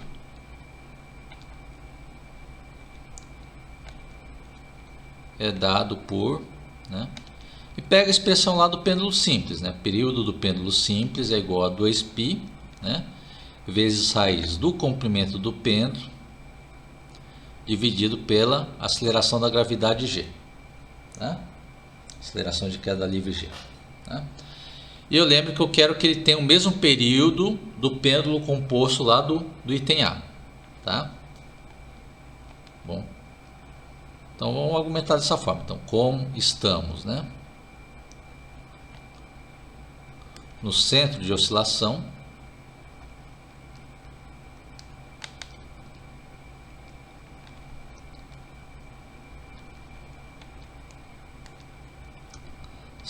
temos, né, que eu quero que o período do pêndulo do item A seja igual ao período desse pêndulo simples, tá? Aí eu podia substituir o valor numérico do t no lado esquerdo, tá? Depois isolar o L0 que aparece no período TS do lado direito, tá? É a forma mais tradicional de trabalhar, tá? Aqui no caso eu prefiro só substituir as expressões, tá? Porque lembra que tem uma expressão do período t do item A, tá? Que tinha chegado que era 2π, aí tinha ficado raiz, né, de 2 vezes L sobre 3 vezes G. Tá? E do lado direito tem a expressão então do período do pêndulo simples, que a gente acabou de escrever na linha de cima, é 2π vezes raiz, né, de L0 dividido por G. Tá? Bom. E vou isolar o L0. Então, corta aqui o 2π dos dois lados. Tá? Eleva tudo ao quadrado. Eleva o quadrado dos dois lados também. Para poder igualar o que está dentro da raiz. Tá? Aí vocês vão ficar com essa igualdade para trabalhar aqui, né? Vai ficar então aqui do lado esquerdo, então depois que eleva o quadrado vai ficar 2L sobre 3G. Isso é igual do lado direito a L0 dividido por G. Tá? E da mesma forma, o G está dividido dos dois lados, dá para cancelar. Tá? Então já fica aqui uma expressão para calcular rapidinho o valor do L0. Então nosso L0 vai ficar igual simplesmente a 2/3 do comprimento da régua. Tá? Que é pegar então 2/3 vezes o comprimento de 1 metro. Tá? Aí faz esse cálculo, você vai encontrar então que o L0 que vai valer aproximadamente, tá, o valor de 0,666 metros. Tá? Vai dar lá uma dízima periódica. Tá? Vai dar meio, ia continuar meio, mas já vou arredondar aqui, tá? Vai ficar 0,667, tá? 667 metros, tá? Ou se você escrever de outra forma, isso aqui é igual a 66,7 centímetros. Tá bom? Então com isso aqui a gente resolve esse exemplo 4, tá? De novo trabalhando com os pêndulos, tá? Então, na aula passada, a gente trabalhou com osciladores harmônicos na forma de sistema massa-mola, tá? E nessa aula de hoje, trabalhou agora com os osciladores harmônicos simples no formato de pêndulos, tá? Aí tem o pêndulo físico, pêndulo simples e pêndulo de torção, tá? Mas os três tipos de pêndulo que a gente trabalhou na aula de hoje, tá? Aí, só para fechar essa videoaula, que está sendo uma reposição da aula que não pôde ser dada na quinta-feira, tá? Aí vamos pegar também uma associação que dá para fazer entre movimento harmônico simples e o movimento circular uniforme que vocês já viram lá na disciplina de mecânica. Tá? Então vamos pegar primeiro o movimento circular uniforme. Então seja uma partícula, né, em movimento circular uniforme, tá? Do jeito que está aqui na figura aqui de baixo, tá? Certo? Que ela vai ter uma velocidade angular ômega, que é igual a uma constante, tá? Que é o movimento circular uniforme, tá? E a posição angular inicial dela é φ, tá? Ela começou fazendo o ângulo dessa partícula com o eixo x, ela começou de um ângulo φ, tá? Bom, tá certo? E vai ter então essa partícula percorrendo essa trajetória aqui, ó, circular, que no caso da figura ela está percorrendo essa trajetória no sentido anti-horário, contra o relógio, né?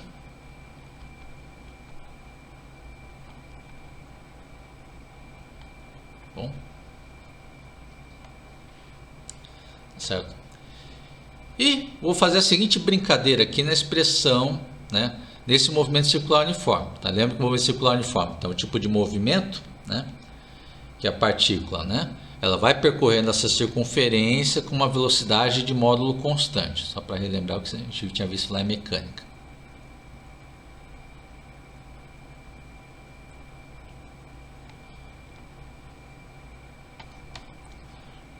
Outra cor aqui, tá? Vai seguindo essa trajetória com esse vetor velocidade, tá? Que é sempre, né, tangente à trajetória, tá? E no movimento circular uniforme, o módulo dessa velocidade é constante.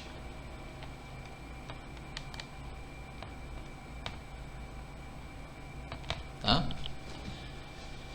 E lembre que associado ao módulo dessa velocidade que é constante, você tem a velocidade angular. Tá? Lembrando que isso é lá de mecânica, né? Lembra que você tem que a velocidade angular ômega é igual a velocidade linear dividido pelo raio da trajetória. Tá? Que aqui eu vou chamar de um raio A, tá? Aqui na anotação do livro chama de XM, eu vou chamar de A, tá? Para ficar coerente com a anotação que eu uso na disciplina.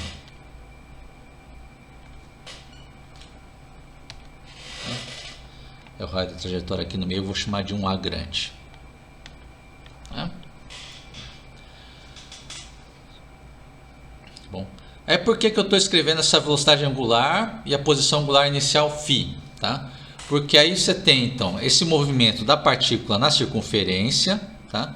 Aí lembra, o vetor posição que tem com a origem que está no centro, tá? Vai seguir esse vetor posição.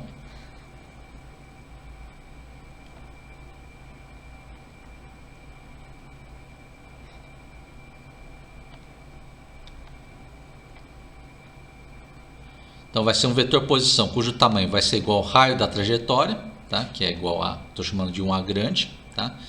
E ele vai fazer esse ângulo aqui, ó, com o eixo horizontal, tá? Que é igual, que vai mudando ao longo do tempo, tá? Aí a forma que ele vai mudando ao longo do tempo, tá? Esse ângulo vai seguir uma equação análoga àquele movimento de velocidade constante, né? Você tem que a posição angular ao longo do tempo, acho que eu vou escrever aqui no desenho mesmo, nesse espaço que está aqui em cima, posição angular ao longo do tempo, segue um movimento parecido, análogo de velocidade constante. Lembra que o movimento de velocidade constante, a posição era velocidade vezes o tempo mais posição inicial, tá? Aqui eu vou seguir a mesma analogia na versão angular, tá? Na versão angular como que vai ficar? Vai ficar aqui, né? Velocidade angular vezes o tempo mais a posição angular inicial que eu estou chamando de φ, tá? E é esse ângulo aqui que faz aqui o ângulo do vetor posição com o eixo x, que aqui está igual a ômega vezes t mais φ, tá? Bom. E em cima desse vetor posição, tá, a gente pode tirar a componente em x e a componente em y. Já tira aqui a componente que pega a coordenada x da partícula, tá? Pega essa projeção no eixo x. E a projeção no eixo y, a gente vai ter a coordenada em y.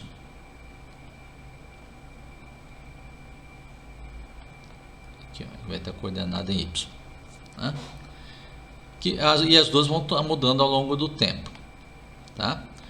Aí tirando essas componentes, tá? Tirando a componente x e a componente y, tá? Tá bom? Aí faz a projeção, tá? Tá bom? Lembrando que, por exemplo, a componente x está no cateto adjacente ao ângulo ômega-t mais φ, tá? Então eu vou usar a função cosseno, tá? Então a coordenada x vai ficar igual a cosseno de ômega-t mais φ, tá? E a coordenada y, a projeção dela, ela pega o mesmo tamanho do cateto oposto ao ângulo ômega-t mais φ, tá? Então aqui eu vou usar a função seno. Aí vai ter aqui a coordenada y da partícula, o circular uniforme, tá? Vai ficar igual a vezes seno de ômega-t mais φ, tá? Tá certo? E nesse caso aqui tá uma curiosidade que aparece, né? Aí no caso aqui, por exemplo, tá, a coordenada da y virou um a seno de ômega-t mais φ, que eu posso reescrever como sendo a cosseno de ômega-t mais φ menos π sobre 2. Tá?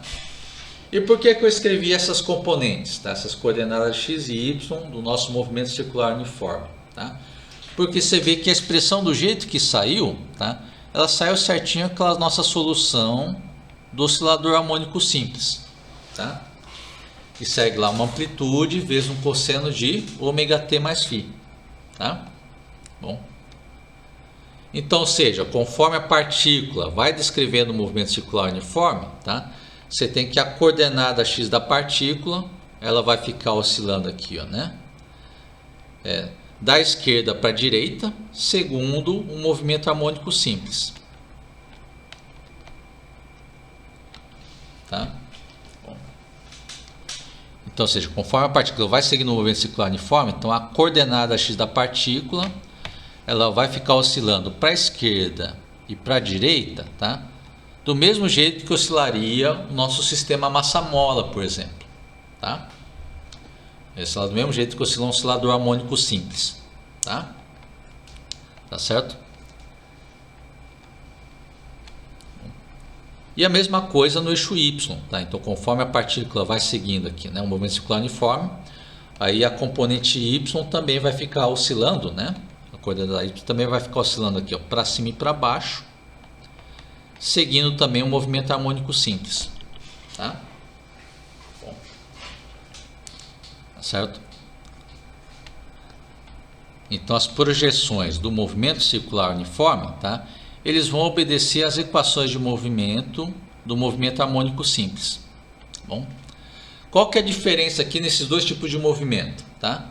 A diferença no movimento é que você tem um movimento circular uniforme, que segue esse ômega aqui, que é a velocidade angular.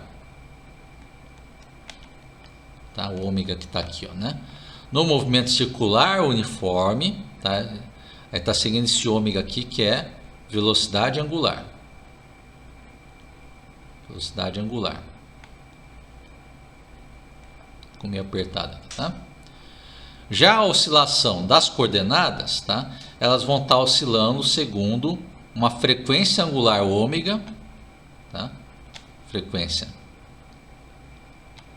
angular ômega, tá? Mas que tem o mesmo valor numérico da velocidade angular do movimento circular uniforme, tá? Tá certo? Por isso que acaba chamando os dois com a mesma letra, tá? Com a mesma letra grega ômega, tá? Bom, tá certo? Que é uma coisa é a velocidade angular no movimento circular uniforme, tá? Bom, aí outra é a frequência angular na oscilação da coordenada, tá? Tá certo? Mas as duas vão ter o mesmo valor numérico, tá bom? Essa associação que está tendo de associar movimento circular com movimento harmônico simples, tá? E para fechar certinho esse movimento circular uniforme também, tá? Tem que ter aqui a oscilação do x e o y, tá? Com uma diferença de fase de π sobre 2, tá? Então essas duas coordenadas oscilam com a mesma frequência, tá? Só que para fechar certinho o desenho de um círculo, tá? De uma circunferência, aí tem que ser com uma diferença de fase de π sobre 2. Tá? Bom. E dá para fazer outras brincadeiras, tá? Com essas oscilações nas coordenadas. Tá? Então, outras combinações que a gente pode fazer, de fazer oscilação nas coordenadas, né, segundo o oscilador harmônico simples, mas desenhando outras figuras, tá? Bom, certo? Então, pegando lá um x de t, né, com esse x de t oscilando segundo um a cosseno, né, de ômega t mais φ, né?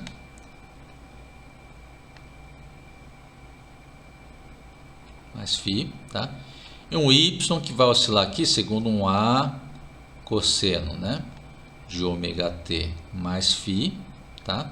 Mais uma diferença de fase aqui, tá? Bom, aí eu queria ter chamado de uma outra letra, tá? Mas vou respeitar como está no desenho, chamado φ itálico aqui, tá? Esse aqui é um φ minúsculo em itálico, tá? Bom, tá certo? E aqui tá os desenhos que formam a trajetória com outras diferenças de fase, tá? Então lembra, com uma diferença de fase de π sobre 2, desenha a circunferência, tá? Agora com diferença de fase igual a zero, tá? Aí vai lá oscilando as coordenadas, tá? Aí a posição da partícula, nesse caso aqui, vai casar com uma oscilação ao longo de uma linha reta, tá? Essa linha reta em diagonal aqui para cima e para baixo. Tá? Bom, aí com a diferença de fase de π radianos, tá? Aí também vai oscilar ao longo de uma reta, mas agora vai ser ao longo dessa reta inclinada para baixo, tá? Vai ficar oscilando para cima e para baixo, tá? E aqui está naquela diferença de fase de π sobre 2, que desenha a circunferência, tá? Mas aqui como está pegando, né? Aqui estaria pegando as coordenadas x e y com amplitudes diferentes, tá? Então nesse caso aqui está pegando a coordenada y com uma outra amplitude b, tá? Ao invés de fechar uma circunferência, fecha uma elipse, tá? Aí com π sobre 2 está desenhando a elipse, né? Aqui no sentido, né? No sentido horário, tá? E com 3π sobre 2 vai ter a elipse no sentido anti-horário, tá? Bom, e essa com 3π sobre 2, tá? Ela é análoga ao caso também com a diferença de fase de menos π sobre 2, tá? Bom, que é o caso da figura anterior, tá? As duas têm o mesmo efeito no desenho, tá? Bom, certo? E agora o que acontece se eu pegar essa expressão com frequências diferentes, tá? Que tipo de figura a trajetória da partícula vai descrever, né? Bom, então, se eu pegar por exemplo, uma frequência ômega 1 e aqui pegar uma frequência angular ômega 2 nas oscilações das coordenadas, tá? Bom, aí isso aqui vai formar o que a gente chama de figura de Lissajous, tá? Aí são figuras um pouco mais complexas, tá? Mas ela vai ter uma característica importante, tá? Quando se tiver essas frequências diferentes, mas se tiver uma frequência igual uma múltipla da outra frequência, tá?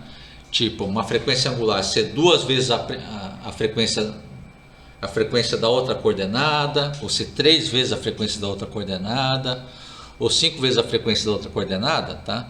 Você vai ter a figura de Lissajous em uma curva fechada, tá? A partícula descreve aqui uma trajetória que consegue fechar nela mesma, tá? Tanto nesse caso aqui da esquerda, quanto essa figura no meio, tá? Tá certo? Agora, quando você tiver a situação que as duas frequências elas não são múltiplas uma da outra, tá? Aí você vai ter a figura de Lissajous que a curva nunca se fecha, tá? Ela vai tentando aqui, ó, ela vai fazendo essa trajetória, tentando fechar a curva, mas não consegue, tá? Tá certo? E ela vai fazendo uma trajetória ali, né? Sempre tentando fechar, mas não consegue. Então vai formando sempre uma curva aberta, tá? Tá certo? Aí se ele estivesse pintando aqui, né? Essa trajetória aqui, tá? Pintando no plano a trajetória, tá? Então ela ficaria fazendo essas curvas aqui até fechar, até pintar todo esse espaço aí inteiro, tá? Porque a curva, essa trajetória, ela nunca vai se fechar, tá? Quando você tem frequências que não são múltiplas uma da outra. Bom, certo? Então isso aqui para mostrar como que é a relação quando você pega então, né, coordenadas que oscilam segundo o oscilador harmônico, tá? E essas coordenadas vão definindo a trajetória da partícula, tá? Então você viu quando ela fecha um movimento circular uniforme, ou fecha um movimento seguindo uma elipse, tá? Ou pega aqui formando essas figuras de Lissajous, tá? Bom, mas essas últimas é mais por curiosidade, tá? Se vocês tiverem que trabalhar isso aqui em uma lista de exercícios, vai ser mais o caso anterior, que é relacionando, né, movimento harmônico simples com movimento circular uniforme, tá bom? Certo? Aquela última foi mais por curiosidade, tá?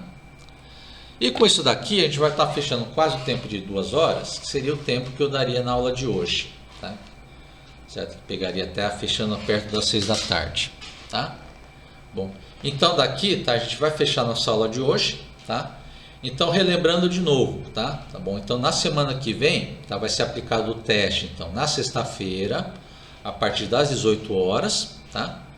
Da sexta-feira da semana que vem, tá? Então começa das 18 horas do dia 22 de abril e tá, vai até as 18 horas no dia 23 de abril, tá, fechando no sábado da semana que vem, tá?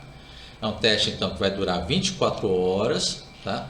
Vai ser formado por cerca de 5 questões de múltipla escolha que vocês vão resolver tudo dentro do Moodle, tá? Bom, aí a nota vai ser dada automaticamente pelo sistema do Moodle, bom? Certo?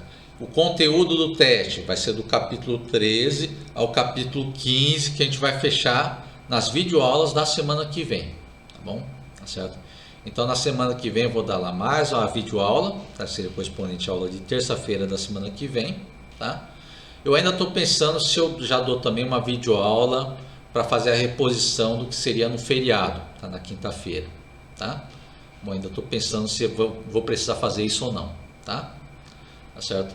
Mas com isso aqui a gente fecha a nossa aula de hoje, tá? Então passando esses últimos informes para vocês, tá? De novo peço desculpas pelo problema, que era para ser uma aula online, tá? Mas felizmente foi um problema que teve no servidor da UFT, tá? Infelizmente ele falhou, aí não estava funcionando nem a plataforma Moodle, né, lá do AVA, tá? E nem estava funcionando bem também o sistema de e-mails, tá bom? Então eu tive que pôr essa aula então no formato de videoaula, tá? Que vou estar carregando aqui assim que o sistema do Moodle voltar ao ar de novo, tá bom? Então aqui eu despeço de todos vocês, tá? Então até mais a todas e a todos vocês, tá? Então nos veremos novamente na semana que vem no formato de videoaula, tá? Ou nas formas de atendimento, tá bom? Então até mais a todas e a todos vocês.